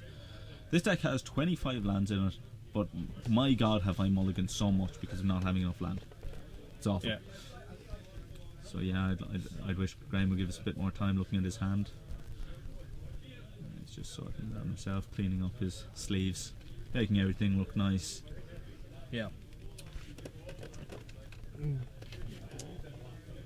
Graham tries to make his sleeves last as long as possible. Yeah. The worst thing is this Mardu deck, it doesn't mulligan very well at all because it's got very little ways of gaining advantage. The Monastery Mentors are one of his only ways. End hostilities, and I guess to a degree Sorin, who's a singleton, and Sarkin, I guess. I mean, you get to kill something and stay attacking. So he's got a Chain to the Rock. He's got does he have a white mana? Yeah, he does. He's got white mana. He's got a mountain. So his land is pretty good. Land is as good as it could be. So he's good to go. Yeah. There we go. Elvish Mystic. Turn 1 Elvish Mystic. One of the best things this deck can do. I feel like maybe this green deck is being underplayed right now because a lot of decks just cannot deal with someone ramping into Hornet Queens and Ugins. Yeah, I mean a lot of decks just can't beat that. Now, of course, that is when the deck fires on all cylinders. So it does have those games where you can see half of your deck when you're just playing and getting out guys, but you're never really in a position to do anything. Yeah. If I'm Dave, I'm pretty happy with the fact that he swung in with Elvish Mystic. It shows that I don't have to play around Boonsader. But we might be getting a Pelucnos off the top. That's fine. Dave has Valorous Stance in hand, which is perfect. Exactly 2 mana. Exactly what you want to be doing. Kill you. Yes. That Valorous Stance is one of my favourite cards from this new set. As soon as it got revealed, I was freaking out. I was like, this card's amazing. It's going to be a 3-of in Abzan and like Mardu and all of these decks. And I was right. There's that Pelucnos, and that is getting stanced. Oh no, sorry, it's not a stance, it's a Chain to Rocks. Still not bad. No, it's fine. Get a mountain, chain it. The Valor stance would be nice. You get to keep up your tempo play. Maybe he has, if he had a 3 mana spell. I don't know if he does. Yeah, absolutely. Okay. He's got a mountain in hand. He needs to fix his mana. Right, missed the mountain in his hand. But yeah, in that case, yeah. Also, if he has Crackling Doom here, he can get rid of Polychronos. But I think he does have a Valor stance. No, he absolutely does. So he's gonna. No, he's just drawing. That seems like a mistake, right? Is it though? Yeah, I definitely think it's a mistake. I think, well, yeah, because he's got a Mentor in hand. You wanted Valor stance, get down the Mentor, and then have Chain to the Rock. The fact that I feel like that's such a mistake. Like, maybe he wants to really get Graham when he tries to go off with Pelucronos, but I mean, that's so risky. It's so needlessly risky. I feel like that was a big mistake. I would definitely have Valor stance, got down my Mentor, and next turn I would have had Chain to the Rocks and something else. So yeah, he's Valor stancing the Pelucronos now, and he didn't draw it this turn. I mean, it's very strange. So yeah, next turn he's going to be able to go Mentor, Chain to the Rocks. That's fine. Graham's deck doesn't have very much interaction at all. There's Arbor Colossus, so there's the other big fatty. Yeah. So, but right now he could have had Mentor out, gotten in for 3, chained to the rocks the thing, and having another monk. You know, I mean, now he's going to have to change, and he's going to be taking 1 off of this as well, which was, you know, unnecessary. Well, no, it would have been because. No, yeah. You know, I feel like he missed a turn. No, you're right. It would have been unnecessary because he would have had all 4 mana, and he's got a Murderous Cut in hand, so he's really going to be able to start going off with this Mentor. You know, he would have been farther ahead. He would have been able to have Citizen Tactics, fight the monk. That fine. Seems, yeah, absolutely fine. I probably would have cashed in the Elvish Mystic to kill the Mentor. Yeah. Get rid of that Mentor. Citizen Tactics gives +1/+0, doesn't it? Yeah, it's and 5. Yeah, okay. +1/+1, and you get top fights. Absolutely, yeah. No, I would have killed the Mentor here. That feels like a mistake, especially when he's tapped out. Yeah, you can't do anything else. And what, he has 6 mana now. Things that cost 6 mana or 5 mana. He only needs 5 mana realistically to play everything in his deck. Right now he has 3 mana up. He's representing Boon Satyr. If I were him, Boon Satyr can be casted instant or at sorcery speed. It just can't. Oh, and this feels like game. Both Mentors and a Murderous Cut in hand and another land. Really, if just Dave draws any more sort of gas, it's game. Yeah, we see more lands here. See, and then, this deck never does this for me. It just never does what Dave gets to do with it right now. But so should we move the title from Alex to Dave and say Captain Luxac with this deck? Yeah, absolutely. Well, that's the thing. Even Adam Alex isn't lucky with this deck. He plays it online. He's not been having good luck at all. And here's that Hornet Queen. Oh, Hornet Queen. Now, Daisy does get to play through it a little bit because he gets the Murderous Cut. He gets a bunch of monks. Those monks get to start swinging in. Dave needs to draw some gas right now. Graham's only got 1 card in hand. Let's see what it is. That's a Chain to the Rocks. So yeah, swing in with the monks. I think. Do you take the Elvish Mystic here? No, it's not worth your time. He's got enough mana on the table that it won't affect anything. Well, it depends. If he draws another Hornet Queen, maybe. If he had another Hornet Queen in hand, you know, this would have cut him off if he didn't have that extra land. Sure. No, I see that, but. And I think, by the way he's doing this with his mana. Yeah. There's a Courser. So yeah. Look at that. There's a Boon Satyr. Yeah. Courser makes for a fine chain to targets. Absolutely. That was the target he was waiting for. Yeah, I like being a bit. You know. Well, if he draws Valorous Stance now, it gets even better because, you know, is that another Chain to the Rocks? It is. Oh, wow. See, this is the thing. He's just. Yeah. So he can make. Sorry, he can make more monks than there are insects. Yeah, that's the way that this deck was meant to beat Hornet Queen. So those are 2/2 monks now. I mean, if I'm Graham, I've got to want to be trading off. I think I want to block. Yeah. Flashing in a Boon Satyr to block. That seems terrible. Well, no, he can tap 3 mana. I'm not sure on the strife cost of Citizen Tactics, but he can fight 2 of the. Yeah, it looks like Citizen Tactics strived, so he's gonna. He's going to block and fight the Mentors, so you kill the Mentors. No, because the Mentors are 3. Oh, because they've got Death Touch. Oh, of course. Yes. No, he's not. Is he? Hold on, let's see, is he?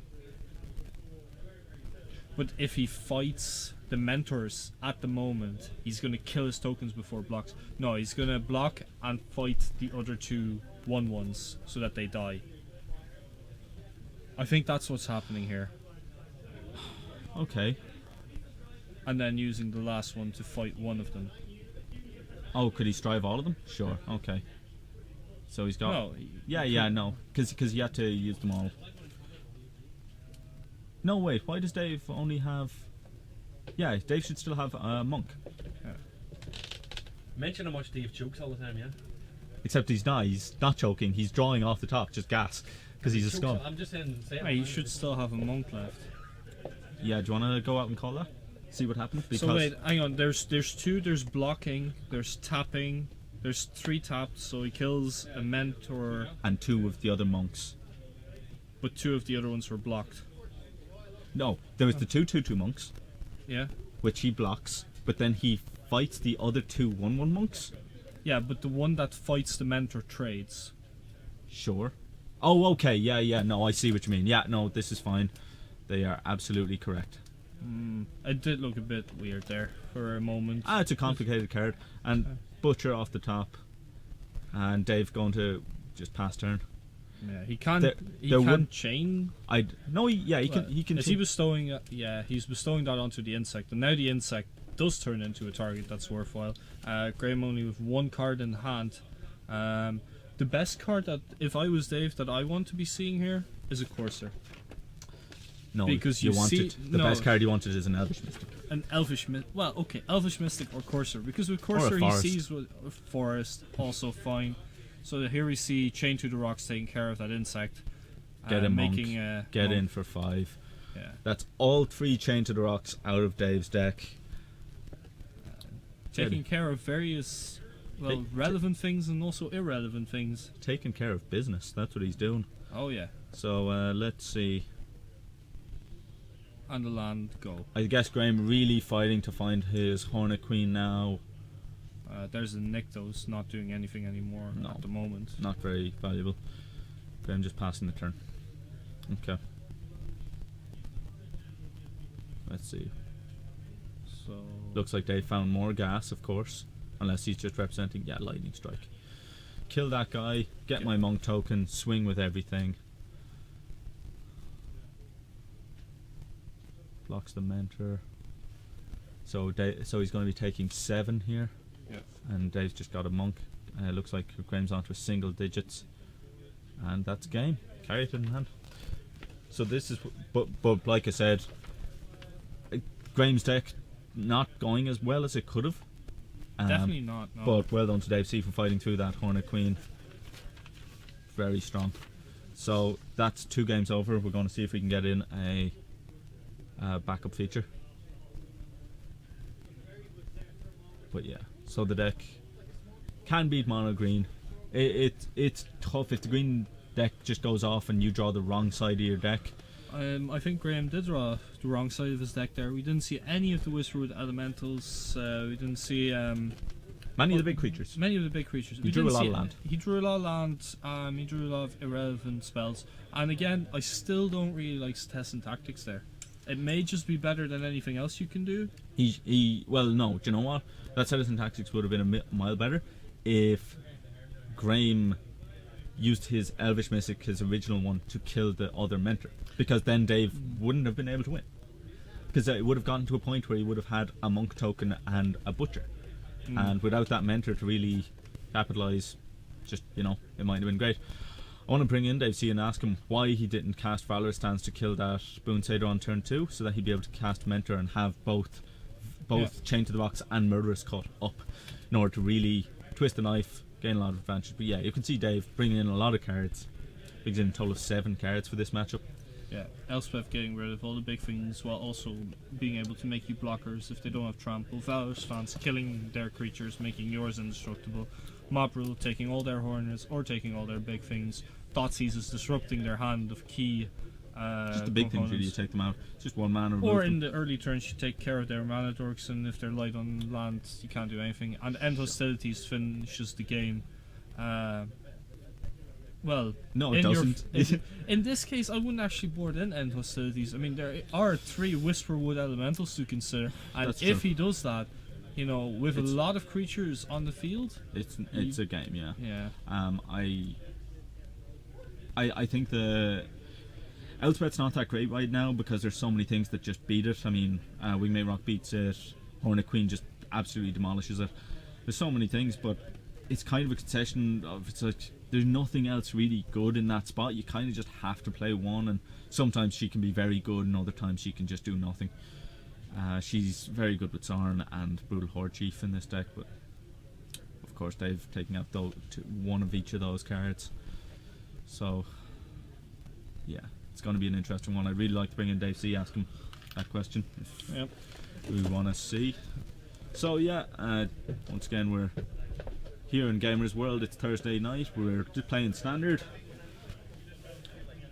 This is for the league, so Dave C consolidating his points advantage.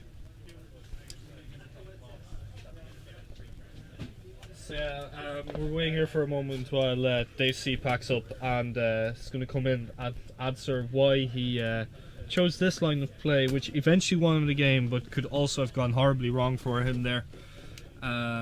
If Graham was able to draw the correct half of his deck. It's just like he was going to be using the Valorous stance to kill the Pelucanos anyway. I don't know why he didn't do it end of turn. Maybe he was, because I guess you could perceive a point where you get Mentor onto the field, and you want to have as many instances and sort or non-creature spells as possible to really benefit from it, but you just can't wait because Pelucanos is going to affect you anyway. So, Dave C, I have a question. I have to question one of your plays. Yeah, what's that? Turn 3. Yeah. On his turn 3, he cast Pelucanos, and you had 2 mana up, and you had Valorous stats. Why? A miscount, actually. I just was contemplating taking the risk of casting just a Mentor and having more spells in my hand to dispatch his creatures. Sure. And Getting the value. And I just played a bit too fast myself. I didn't think enough after he cast the spell. So I just did it, and then I realised I didn't count the elf, and he would have enough mana with an untapped land Kill. to kill my Mentor, and there's no way he doesn't do it because his deck doesn't have many answers to the Mentor. Yeah. So I just had to backtrack a turn. Like, it cost me a turn, which could have ended up costing, but Yeah. I feel like he misplayed as well one of the Citizen tactics. He should have killed your my Mentor. Mentor. Yeah, we discussed. No, he killed your Monk with the one of the Yeah, Citizen. no, he should have killed the Mentor. We discussed that a bit after the game. I can't. Did I have mana up? I can't remember. No, No. I don't believe so, because you used it to kill one of his things to Yeah. get a Monk token. Or to... Yeah, I don't know. I discussed that with him as well. Like, I think the only reason tactics comes in, it's not especially good in that matchup. Yeah, it's not. It's just that if I resolve a Mentor in turn 3, he has to kill it or he can't win. Or it's very unlikely. Like, I beat a Hornet Queen, which is one of the better cards against me, just because I had monks Exceptionally in hard. play. Yeah. So The Citizen tactics play as well with the Hornet Queen tokens. Yeah. It's pretty strong. yeah, that worked out. Again, we talked about it afterwards. If He should have killed the Mentor. If he had killed both my Mentors, it's a bit stronger. But once I got him down to nearly no cards in hand, my deck has a lot more live draws than his does. Like, he could draw a Hydra and I could end up being behind, but that's Yeah. Hydra or second Queen are his only draws, where I have Butchers and Planeswalkers and lots of removal for anything that isn't just a straight up Hydra. Or even if it is Hydra, I have lots of 2-for-1s. I have You draw. Sieges at that stage as well in my deck. You drew quite strong in there as well. Getting all 3 chained to the rocks is pretty sweet. It's sweet, but at the Reclamation Sage wrecks you. Yeah, it's sweet, but at the same time, Sage becomes a problem, and it could have been any removal spell. Yeah. Like, it looks especially strong for me because it's 3 of the same card, so it looks a bit lucky. But it could have been any of the 18 removal spells I have in my deck post board. And every one of them, besides the first chain, which was strong because I got to do it with Mentor, the other 2 could have been any card. Absolutely. But the main reason it looks strong as well is because you do get to pay 1 mana for it and then leave up mana and just represent more removal, which is always fantastic. Yeah, That's it's always the nice. best feeling in the world. The games went exactly to plan, Yeah. so I can't ask for much more. He actually had to take out. He took out the Shamanic Revelation, which is a strange one. I appreciate the fact that you kill a lot of his creatures. Yeah, that was his logic. I discussed it with him after the game, and he thought that he would never have a major board, bar 1 or 2 creatures maybe. I argued otherwise, that there's stalemates we can get into. Yeah. If you don't draw enough removal, you sometimes should draw the creature half of your deck and... Well, mostly what kind of happens is I have a lot of 1-for-1 removal and a couple of 2-for-1 kind of things, but I'm never going to worry about his elves. Yeah. Or his caryatids. So his kind of creature count, unless I've ratted at any stage, is always 1 or 2. So if he then Genesis Hydra as next turn Shamanic Revelations and draws 3 cards, Probably game. It's very hard to overcome that. Like, his draws are individually more powerful, but the threat density is a lot. Less. Like, the density of relevant cards in his deck into the mid game is a lot less than mine. Yeah. Like, just a lot of mana dorks and actual Yep. lands left in his deck. That's fair. But yeah, the deck's still running quite strong for you. Yeah, I can't see why other people aren't picking it up. Apparently, Sam Black recently has written an article that he played Black in his red white deck for Crackling Doom. He doesn't have the butchers and stuff like me, which is fine, which is arguable. But definitely Crackling Doom is one of the, to me, best cards in this format. Yeah, it's fantastic. And a reason why you should be splashing Black, because essentially I'm a red white deck with some black value spells. Yeah, with black spells. Like if you were to trim down my Black, there's probably a red white exact equivalent somewhere out there, you know. Absolutely. But we were saying as well, Connor Hughes, like he was playing the black white, and he can't the same thing of he's playing more black white instead of red white, but he can't think of like I'm actually going to just splash red mostly for Crackling Dooms. He has some Marduk Charms and some butchers as well. If he doesn't play Siege, he should have like. Oh, he's got Siege. Yeah, he's got like I'm one up or to two. 3 in my 75, and the 3 should probably all be main deck. I have 1 in the board still. All 3 main deck. Yeah, they're just. I think a lot of people when they play that kind of effect. So what do you want to call it? We call it the Chandra effect, but like, Yeah. it's not that. You couldn't call it Dark Confidence. It's Chandra because it's unique because you can only use the card for a turn. That turn, yeah. And people don't overload on that effect. We haven't had it that long in Magic history. There's not that many instances of it. But when Chandra and stuff were played, you didn't overload on it because you never want 2 in play. Yeah. Even if she wasn't legendary, you don't want 2 in play because you can't. The chances of your deck being able to utilize both card she flips are very small. But now you can Just do it and like, well, and you can cast say dragons. As well. Dragons is the big one for a lot of these decks. It's being played in. Maybe you name 2 on cons or only 1 on cons, depending on your mana. If it's very late game, the second one on cons is fine. Yeah. But early game, say you do 1 on cons and you draw a second one off it. Yeah. You can just name dragons and all the creatures dying over the game become really relevant, and you can trade up all the time. We actually saw in the last round, Connor had 2 sieges and got to name dragons with both when Gus was on 4 life, and the only thing Gus could get to win would be a whip off the top. Just never found it, and there was just all of his removal became terrible. All of the attacks and trades became awful. Like, there's just no way of winning. Yeah, it's right. If you played with it in limited, you really know about the dragon side of it. Like 90% of the times you're naming cons. But that's how I found that the card was so good anyway. Before anyone was playing it, I got it in limited, and whoever described the card to me, because I hadn't read the whole spoiler, was saying it was just Blood Artist. So Not quite. Yeah. I assumed it was just 1 damage to an opponent. They said Blood Artist without gaining life, so I'm like, oh, okay, you can't give full Blood Artist to a card. I get that. So I played it in limited and just had named cons like twice, and then I'm like, actually, what does this other side do? Because we both had 5 creatures in play that couldn't attack because they trade.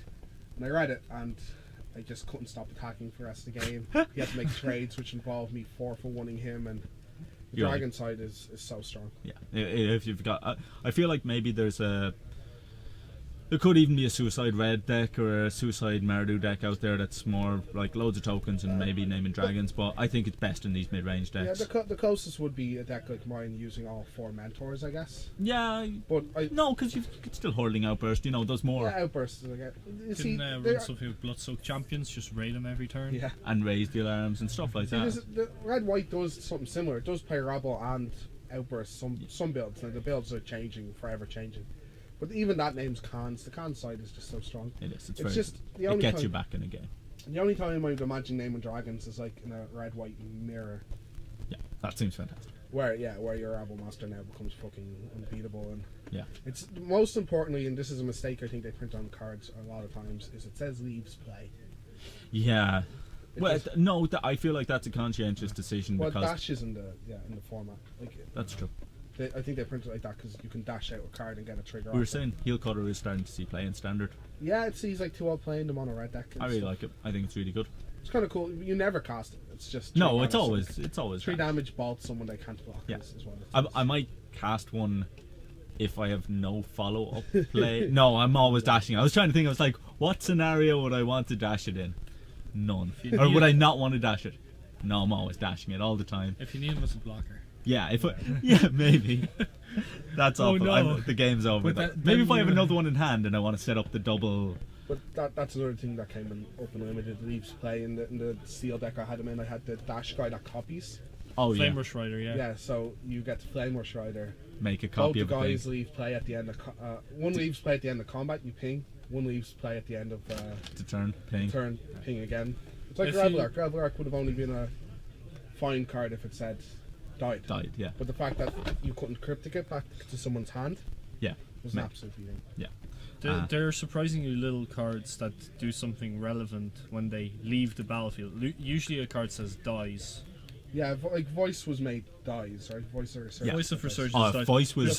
I was actually looking into it for my deck that I played yesterday, Spaghetti and Meatballs, where I found out that most cards that you can play are actually terrible, but Tractusk is really good. Yeah. Because he has leaves the battlefield trigger. You see, they keep saying when they did it with Avalark, apparently there was an article and designed like, oh, it was a mistake, we'll try not to leaves play again. We can see like it hoses blue pretty hard and that's unfair, blah blah blah. But I think they just do it when they're like, we need to push the power level of this card. What do we do? It has it comes into play or leaves playability. Let's say leaves play for you. I think Thragtusk was the biggest show of a mistake for that. Well, I think that a lot of stuff in development in that period, in that 2 years period, was a mistake. Even though Magic did really well in that period, those 2 years of constructed, there was a lot of mistakes made.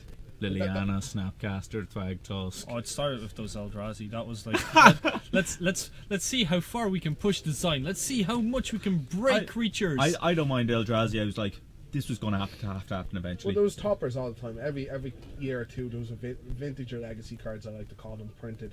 Yeah. That were like, okay, what's the finisher for Reanimator or Cheaty decks? Yes. And that was always pushed, like, because years ago that was just stuff like a Chroma. A Chroma used to be the top end of Reanimator decks, like, Yeah. with a couple of other cards, and they just kept pushing it until they got to this, which I know was not a Reanimator card, but that's what I kind of put in the vein of the cheating guys into play decks. The big fatty. They Yeah. just have to. Like, Oh, you know what you used to see play? You know what used to be their premium reanimation target? what? He's green. Crawworm? No. Croson Tusker? Verdant Force. Verdant Force. He's like a wow. 6/6 for 8 or 9 mana, and he spits out a sapling every upkeep. Yeah. So the point of him was, like, he always left behind a couple saplings when you turn to them. For that value. Yeah, so when they could kill him, because they could normally kill him. Except now we cast Grizzlebrand and draw 7. Yeah, So it's the Grizzlebrand. value. Grizzlebrand is close to that, like, creatures were just got really pushed in power level. Did you over the say last few years. Grizzlebrand is close to Verdant Force in The Verdant power Force is level? the man. What? Verdant Force is the man. You know, if you kill Grizzlebrand, You they draw 7 cards. but you're on like 4 or something like that, man. Doesn't matter, When man. you reanimate the Verdant Force, they take ages to kill it, and you're left with like 5 1/1s. Dude, How do they beat the 1/1s? You reload your hand. How do you lose? No, that's not how it works. That's not board present. You haven't played enough Do Hearthstone. you know what? Do you know what? What? You go play Legacy, you play Verdant Force in your sneaking I'd show rather deck. stick large needles into my eyes than play a legacy event. But No love. that's besides the point. No love. I'll let you guys get back to commentating. Thanks very much for Yeah, having a discussion with me. I really wanted to call you on that terrible Valor stance play. It wasn't terrible. It was tried to awful, defy man. you. It was It terrible. worked off in the end. No, it didn't. That was a bad play. Yeah, It you was- skipped. it You was a skipped. misplay. Yeah, because I was like the next turn. I'm like, oh, this is great. I was like, oh, he doesn't have Valor stance in hand, but because I thought I saw it, and I was like, What? no, he Why, does. why not compliment me on my good plays? I think a lot of people would have crackling doomed his Boon Satyr instead of his Elf. Because That single-handedly won me game 1. I did. It was very good. I was quite shocked at that. I was like, I didn't know if it would work out because I didn't think he was missing land drops at that point. Well, I didn't know he was missing iron drops either. The point of it was, it doesn't matter what he casts on 3 again. His 'Cause you- spells start relevant on 4. Yeah, So if I kill his Elvish. Elf, I know I'm playing Sarn next turn, so I'm going to trade with the Boon Satyr anyway. Yeah. And nothing in his deck kills it. Yeah, So the point is, the worst that can happen in my eyes is he goes Courser Pass. I then go Sorin, make no, a bat, no attacks. Yeah, make make a bat. He goes attack. I might into block and keep the token. Depending, I'd probably just always trade with one of his 4/2s. Mm-hmm. Now my turn, I can kill the Courser, and then only is he on 4. And then I've had so much time to set up for his Plukernos or whatever. I'm doing everything on my terms. Yeah. Where if he goes straight to 4, he's doing everything in the game on his pacing and his terms. Yeah. Like a 4/2s are relevant in the grand scheme of things. I was just looking forward to your turn 4 where you had an untapped mentor and you'd be able to go chain to rocks and have murderous cut, I think, left up as well. And you're like, there's no way I can lose this game now. Yeah, luckily the chain to the rocks at 4 was good enough.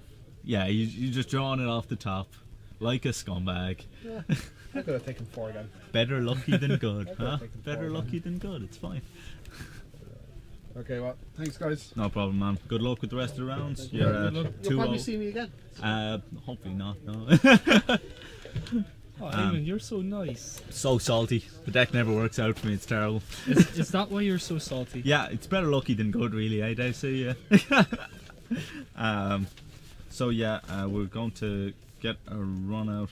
See if we can get someone else here on the backup feature match. Can we? Yeah, we can have a look and see if there's anyone still playing, or in a game that's relevant for us to show. Yeah, absolutely.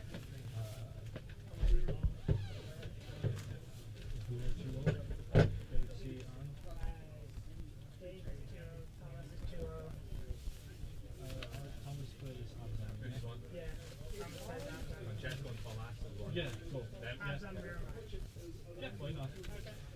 Okay, so I hear next we're going to have the always very exciting Abzan mirror match. Yeah, so we've got Francesco. He's playing the Abzan aggro deck, and we're going to have Tomas up as well. He's playing a more Abzan control list. We've seen who's been championing this deck. It's been was it not Sam Black. Who's it? Sam Black? I don't know. Someone's been. No, I'm sorry. I'm very behind on my standard stuff because I try to keep up every week, and then it's like, It keeps no, this changing. deck wins. No, this deck wins, and it's like, and none It's- of them it's are really- the decks that I want to win. Aw. Ah. Yeah, it's very interesting. But this Abzan deck, it's quite tough to deal with. They don't play many creatures. They play 4 Rhino, 4 Courser, and I think 2 Caryatids. So there's only 10 creatures, and really you don't want to kill the you'll kill the Courser if you can, but you usually don't want to. You're a lot of the removal just isn't great against this deck. Then they play Elspeths and Sorens to get some more value. They play a good few board wipes. Yeah. So the controlling version of Abzan does play. Yeah, it lies a bit heavier on the planeswalkers. Well, I've actually got Francesco's list here. This is the Abzan. Yeah, the aggro deck. I'm trying to find Tomas's list. Internet is slow. So Francesco's list is 2 Valorous Stance, 3 Bile Blight, 3 Heroes Downfall, 4 Abzan Charm, 2 Warden of the First Tree, 4 Fleece Mainline, 4 Rakshasa Death Dealer, 4 Anafenza the Foremost, 4 Siege Rhino, 3 Wingmate Rock, 1 Tassiger the Golden Fang, 2 Plains, 3 Temple of Silence, 3 Temple of Malady, 2 Forest, 2 Orberg, 4 Windswept Heath, 3 Caves of Koilos, 3 Llanowar Wastes, 4 Sandstep Citadel. So yeah, he's playing the more aggro version, which I'm kind of going to be interested to see. It's really going to be a matter of how well does Tomas's removal match up to how well does it pair up against these really quite efficient creatures that Francesco has, because after about turn 3, turn 4, turn 5, a lot of the removal becomes not very good against these 2-drops like Fleece Main Rhine, like Rakshasa Death Dealer. So yeah, we see that Tomas's deck is actually only playing 9 creatures. It's not Caryatid, yeah, it's Tassiger. If people are interested in the deck, it's literally the top 4 deck from Grand Prix Memphis from last week. It is, I think. Yeah. Yeah. So from last weekend, Steve Rubin's list playing 4 Siege Rhino, 4 Coursers, and 1 Tassiger, and then just playing Absent Charms, Thought Seizes, Heroes Downfalls, Bile Blights, Wreath Bones, Other Ends, Murderous Cut, End Hostilities, and playing 3 Elspeth, 1 Liliana Vest, and 1 Ugin. It pretty much seems to me that whatever deck you have, if you try to go a bit bigger on your mana curve, you just jam an Ugin. Yeah, absolutely. I'm not a big fan of Liliana Vest.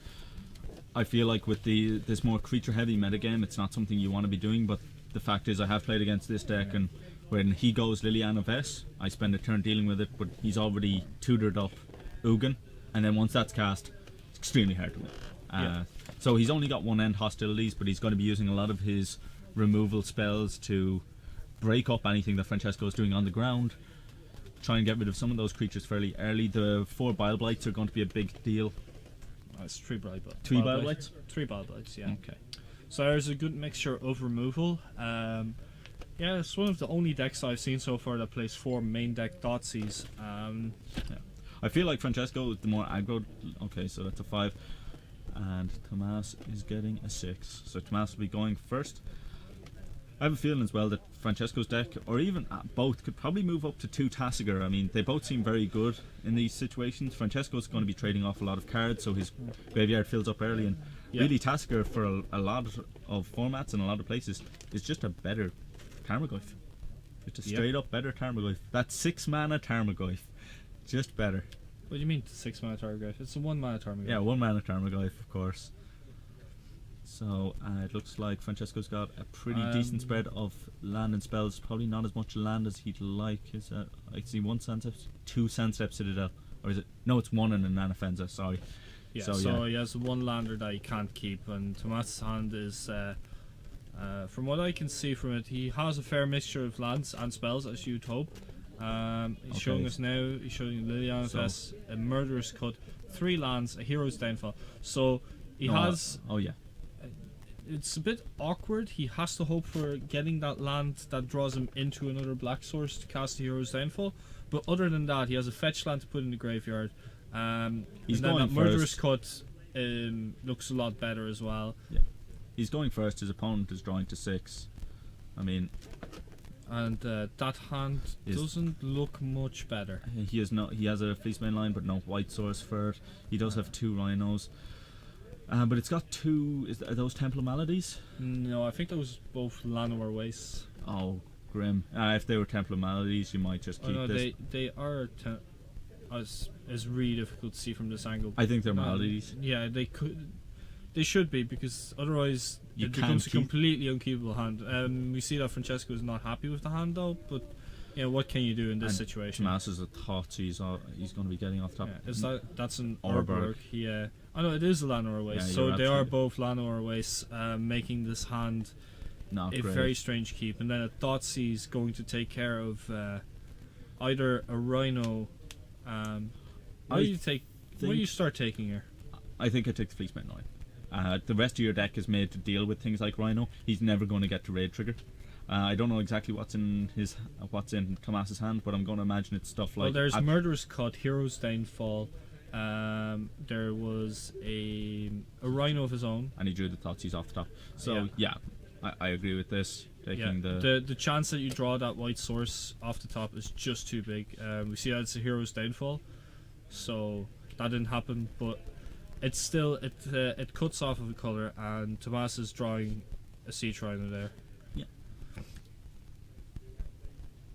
Now, interestingly, Urborg here making Tomas's hand a lot better. A million times better. Many times better. I mean, if he goes for Sea Rhino here, we know that he's gonna get eaten. Yeah, he's gonna get a downfall, but he's still gonna gain 3 life. He's got no way. The only way you could fight this is with a few more Thoughtseizes, but I don't think you wait. You just throw it out there. He's got another. And he has 2 of them. Yeah, he's got another Siege Rhino. You're just like, yeah, I'll gain back my 3.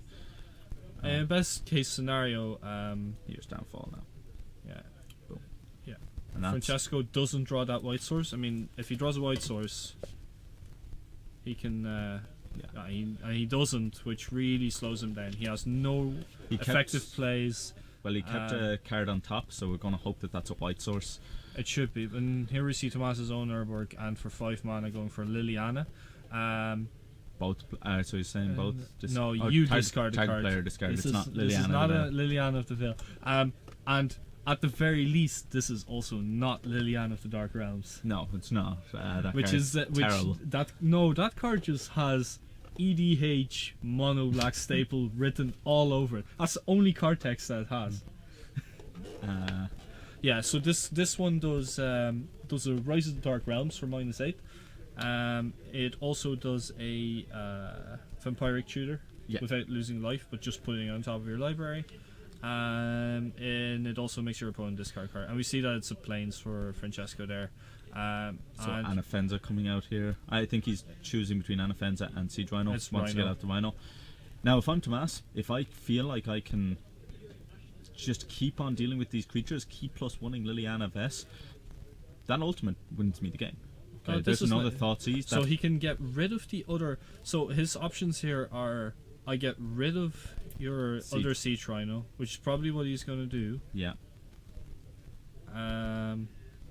although Anafenza is He's pretty getting rid much of both with both of bluffing. them, and then playing his own Siege Rhino. And the nice thing about Siege Rhino is that if you attack a Siege Rhino into a Siege Rhino, They just bounce it off. does nothing. He also has a hero's downfall in hand. And a Murderous Cut. And a So Murderous Cut. Tomas's hand is removal. I didn't see what Francesco drew there. Did you see? No, No, the fact that he's leaning on it could be a Bile Blight. He could be poker facing it.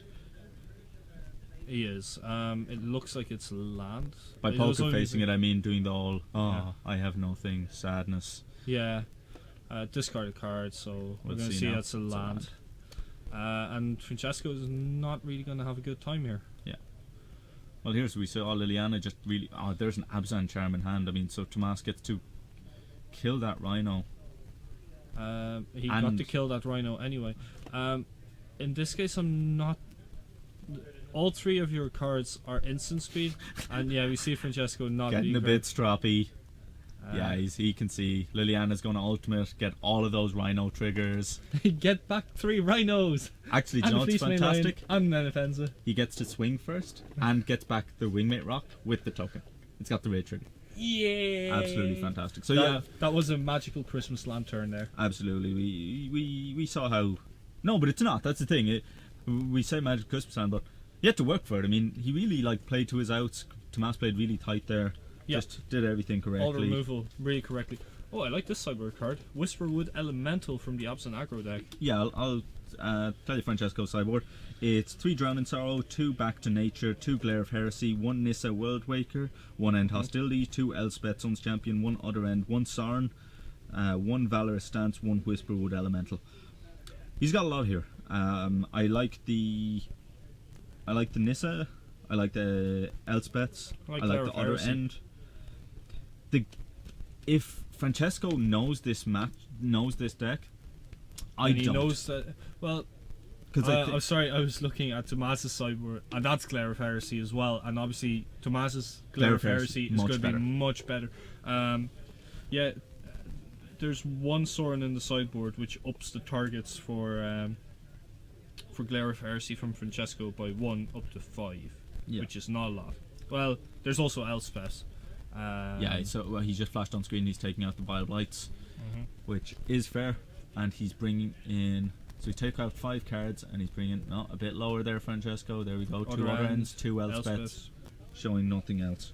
I think the Whisperwood Elemental is going to come in as well. I agree. See, this is the thing about this Absent Control deck. It won off 5 mana. It won fairly fast and fairly convincingly. Mm-hmm. It's pretty good that way. I mean, it's none of this like blue black. There's a lot of waiting around. There's a lot of There's a lot of durdling, yeah. And hoping to get there with your Perilous World or Crux of Fate. yeah. And this, it's more controlling, a bit more. It's a higher end mid range deck, but I think this is what they had to turn into. Wingmate Rocks weren't being as good as they were before. You just need that Rhino. You get down Rhino, you clear out their field, you just hit them a few times and it's game. That Rhino.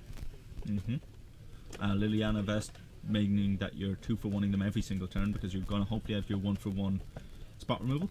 Or Yeah. if you've got the game, if your opponent has nothing in hand and there's nothing going on and you've got enough mana, you just search up your Ugin, game over. So many ways that can win, and what you see from that Grand Prix in Memphis is that it put, I think, about 5 of these Absent Control decks in the top 8. Yeah, it's very strong. It's very strong. It also makes for such interesting play.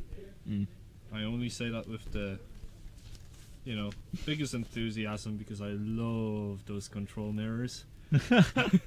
No, I don't mind them. I prefer when they're this kind of more proactive. I prefer when they're more proactive, like strategies in Absan. Like blue black is like, oh, I counter your thing.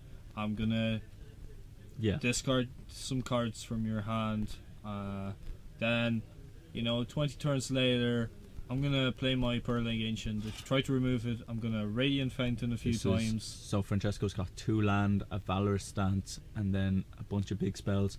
Tomas has 2 No black land, source. no black source for those thought seizes. Yes, he's throwing it back. So if I'm Francesco, I mean, you need to think find another land. I mean, like it's really tough. Yeah, but you have that temple. So you can scry and see if you get a land. Yeah.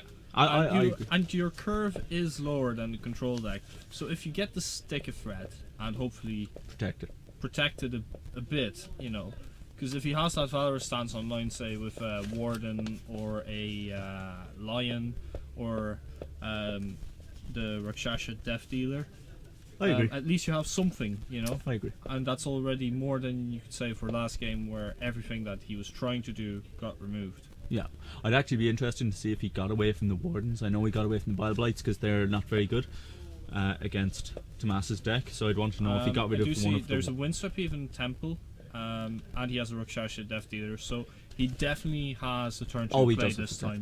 Sure. So that's much better for Francesco. And you see second Windswept Heath with 3 lands really pulling right there. Tomas, his deck or his hand not looking fantastic. It's got another land and it's got a Courser of Crucifix and a Hero's Downfall.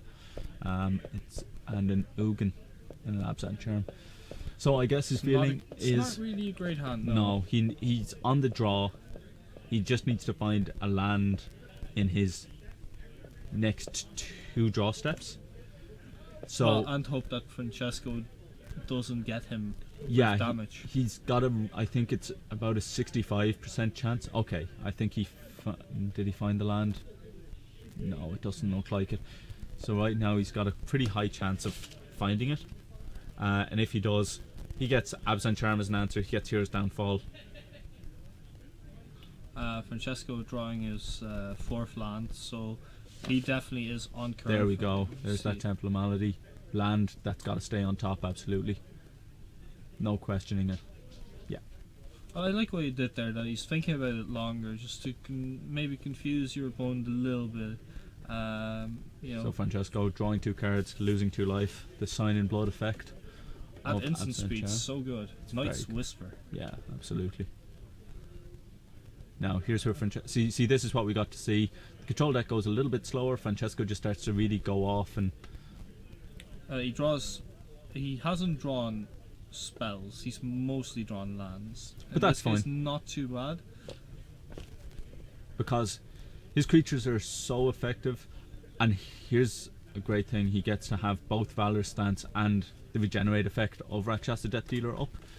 Yeah. And he can just ride this to victory. I mean, it dodges Absent Charm. It makes Hero's Downfall not very good. Oh, it'll land off my Courser. Fantastic. That's what you want to be doing. And another end off top. So this is how Tomas might be able to climb back into the game, getting that the card advantage off of the Courser. This card really does everything. It's so good. Actually, no, it doesn't do everything. It does one thing particularly good that green doesn't usually get to do very much, and it does it extremely well. Especially now with the Windswept Heath, that is not going to be able to be cracked. He's going to get another end, and he's just going to have a bunch of spells in hand. It is going to be hard for Francesco to fight through this. Yeah, I play Courser of Crucifix in Modern, and I realise that there's one thing that she does that I'm not very happy with. Which is? Oh, she gives a Tarmogoyf +2/+2 by default. Oh, sure. But then again, so do all the affinity creatures, so, you know, yeah, you win some, you lose some. Yeah, absolutely. Yeah, Courser of Crucifix, as long as she has been in Standard, has been exploited in many strategies, and of course dies to Valorous Stance. Well, Tomas is still on 15 life. I mean, the aggro side of Abs and aggro hasn't fully come out. It hasn't fully shown its hand. But there is a Fleecemane Lion drawing from Francesco, which is a very good card. Yeah, you're in this. He does get to throw it out, and but he's only going to get into 2. He is on 5. Well, yeah, but that's what you want in this case. If you play the Lion now, then Tomas either uses his removal there, and he gets a chance to use Elspeth. I feel like this is a huge mistake from Francesco, because now if Tomas untaps, plays a land and goes end hostilities, Francesco's dead. He's just dead in the water. Everything becomes awful. Still, no, because next turn he can play Elspeth. Oh, he has land. Oh, he has Elspeth in hand. Sorry, so he is in a very good position. I was talking from a position where he just jams the Fleecemane, see where it takes him, because either here Tomas uses a Hero's Downfall to get rid of one of these, or next turn, regardless, Elspeth is going to come down. He has 6 lands, there's nothing to stop him.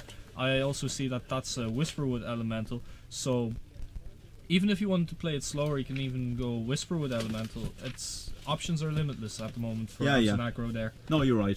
He is more in the driver's seat than it looks like.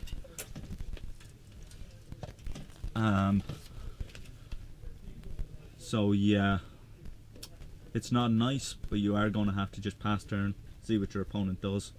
Well, that's a wingmate rock. So Francesco drawing everything. Yes, absolutely. All of the gas he has all of the land. He never wants to see any more land again. So yeah, swinging in for 4. He should just let no pumps. Just let him take 4. And how do you? I think I prefer casting the Whisperwood Elemental here. Then Yeah, indeed. If you cast Elspeth here and make tokens, and he end of turns Hero's Downfalls it, then has end hostilities, yeah, you're screwed. Tomas is on 6. See, this is something I don't like, the fact that he doesn't have the board wipes, and I understand why, because so often the game gets to a point, not accepting a call because magic's more important, people. He can't regenerate. Okay. Monster Sing. Okay, I understand Francesco's point on this. He's like, okay, I could just beat you down with this Rhino. Lion. Cat. Oh, Lion. So, Meow. it's become a Rhino. It's a 4/4 now. That was classically what size a Rhino was. Skin Shifter turns into a 4/4 Rhino. I'll stick by that defense. Elephant. Absolutely. So, no, elephants are 3/3s, man. Yeah. You're wrong. Are you sure? Yeah. Beasts are. Beasts are 3/3s and so are elephants. Yeah. There are 3/3 elephants. Yes. And what's his name? Trastodon plays it. Anyway, here you have Siege Rhino pulling Tomas slightly back into the game. Yeah, see, Francesco's While, playing around. I feel like he's playing around the board wipes more. Yeah, but now he can Elspeth remove the Siege Rhino. Yeah. Yeah. Well, no, I think in this case he just attacked, gets blocked. Hello, bird. Yeah, I think so. And getting, of course, a token, which is a borderline acceptable token. I prefer the old Connor's ones, the 1/1 bird Birds and tokens then from saying 3/4, Ravnica, yeah. just 1/1 crossed out. It's a 3/4 dove. Yeah. Okay, so this Wingmate Rock, because the Siege Rhino giving 3 life, this Wingmate Rock not showing lethal next turn, which is going to be pretty good for Tomas. He's got a bit more time. He's casting 3 mana. So he has Glare of Heresy and he still has Hero's Downfall in hand, so yeah. So he can use 2 cards to deal with all of this Wingmate Rock, but it feels like. But then he doesn't have anything to deal with Elspeth. Yeah. So. But he has to deal with it now, otherwise Whisperwood Elemental could come down and get sacked when 2 things get removed and you have more things to deal with on the field. Well, here's the thing, I'm not actually too worried about Elspeth because of the fact that Tomas does have Ugin in hand. I mean, if Elspeth's pretty slow, I mean, it's not doing anything huge. So if he uses up all of this turn and blocks, he can get his extra 2 land, get his Ugin on board. Now, unfortunately, he's got no good ways of dealing with this line. Just none at all. No. Oh wait, no, Ugin exiles, doesn't he? He does. Ugin exiles everything that has 1 or So more cards. so I'd know if I was Tomas, I'd probably hold back here. I don't think you want to attack, and I don't see why you would want. I don't know why. Oh, wow. He blocks with a bird token. That seems like a mistake, right? Like, why would you do that? Now he just has to do this, and he gets to keep 4 mana up for more removal. That's a huge mistake. Yeah, that was not a very good play there. There was, you know, Tomas is in the control seat. You're in the beat down. Yeah, he was completely behind, and now he's completely back in the game. Yeah. I mean, You threw away a token for no reason there, Francesco. yeah.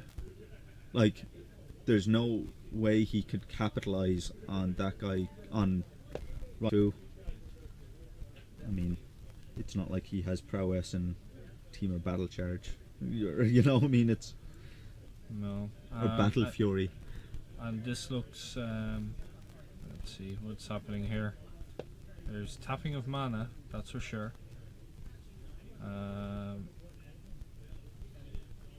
Francesco says I'll go to 8, and I think we're going to see Elspeth here. Yeah. And yeah, not great. Because this Elspeth is going to minus now and still die. Yeah. But you know, that's fine. Tomas actually getting rewarded for what feels like a really bad attack with that Sea Trino. I'm kind Well, of... I wouldn't have attacked with the Sea Trino. Oh, I get it. Do you know why? Francesco got the block. He had to block in case he had double absent charm. Yeah. But you know, I guess you have to block there, but it's still kind of. The I thing guess here if you is- have all of this, now this is living dangerously because he goes down to 4 life. And there's a is there's there a a big Fleecemane Lion. Is there a big difference between 4 or 5? Oh yeah, I guess. Yeah, there's- you're dead to Fleecemane Lion if Sure. you don't have anything, and if he has removal, he kills you. You're dead to Fleecemane Line anyway, man. Like, Well, what can he play here? What can he possibly get? so That it's gets him there. 7 Is mana. is it going to be Absent Charm, draw 2, see if I get anything? No, he really needs to. Let's see, what's he got? Zero's downfall is Ugin. Does he have another Siege Rhino? Looks like, I know he's got Hero's Downfall and Ugin, but there's No, another. it's, yeah. Is hang that on. it? Just those 2 cards? I'm not sure what's happening here.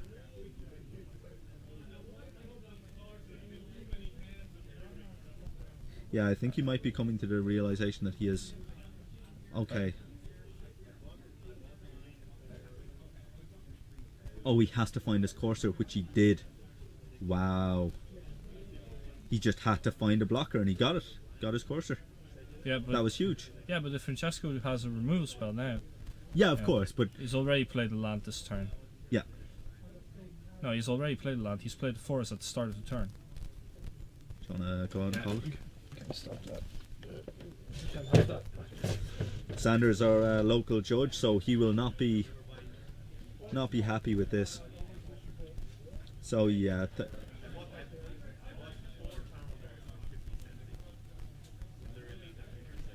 not sure what the ruling is here.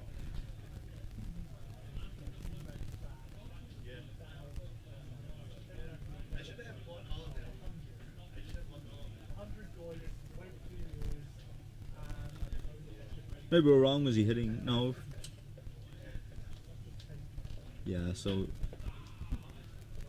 we're going to be getting a ruling here. So Sander knows about that File Blight on the bottom. So that card has to stay on the bottom. I don't know what happens to that temple. Yeah, this is what happens with Corsair sometimes. If things go a bit too far, there's these awkward rulings. Everything has to change. But yeah, that File Blight, because it's known information, has to stay on the bottom of the library. Because it just does. Both players know it's there. Doesn't change the state of things terribly, so it has to be there. I think that temple was shuffled back. Was the temple shuffled back into the library? In this case, yes, because the temple shouldn't have been played in the first place. Sure. So, well, I chose to fix it this way because at regular we don't really have anything that. A warning If or- there are judges, feel free to give your input on this. This is the way I chose to fix it, to just randomize the library again, Leaving File Blight on the bottom. leaving Bile Blight on the bottom, because it's known information. There's a scry effect that happened. Actually, this is, do you know what's pretty terrible here? Because of this manifest token, Ugin doesn't exile it. It is colourless. It is colorless. So, So Tomas, yeah. but he asked, he doesn't have the mana for Ugin anyway. So yeah, he's going to make a bunch of 1/1s. But this Ugin is going to become worse and worse as time goes on because of Whisperwood Elemental. Whisperwood Elemental. Yeah, And again, you can start plussing Ugin while you have Elspeth tokens and just start That's true. go No, ping, ping. no, that's absolutely true. Because next turn he does get an Ugin. But this does give. See, if Francesco's Bile Blight here, it's pretty straightforward. It's got an Absent Charm, and I couldn't see what the other card was there. Yeah, you just got to attack into everything. I'd want to know what that manifest is. Is it something you can flip up? No. That'd be interesting. At the very least. Hmm. So. Is this.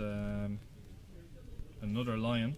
So more threats on the field. Now, unfortunately, he doesn't have enough mana to both monster a sit and cast Absent Charm, but yeah, I think you just monster right now. Don't let the mask draw an extra card. What's interesting here is that Tomaz can -5 Ugin and then still +1 the Elspeth. That will survive. So you'd still have tokens to protect you from The two manifest. Two manifest tokens. I think that's what he's going to have to do. I mean, he's got 5 on the field. He's going to have to kill 3 of them because yeah, he can actually trade off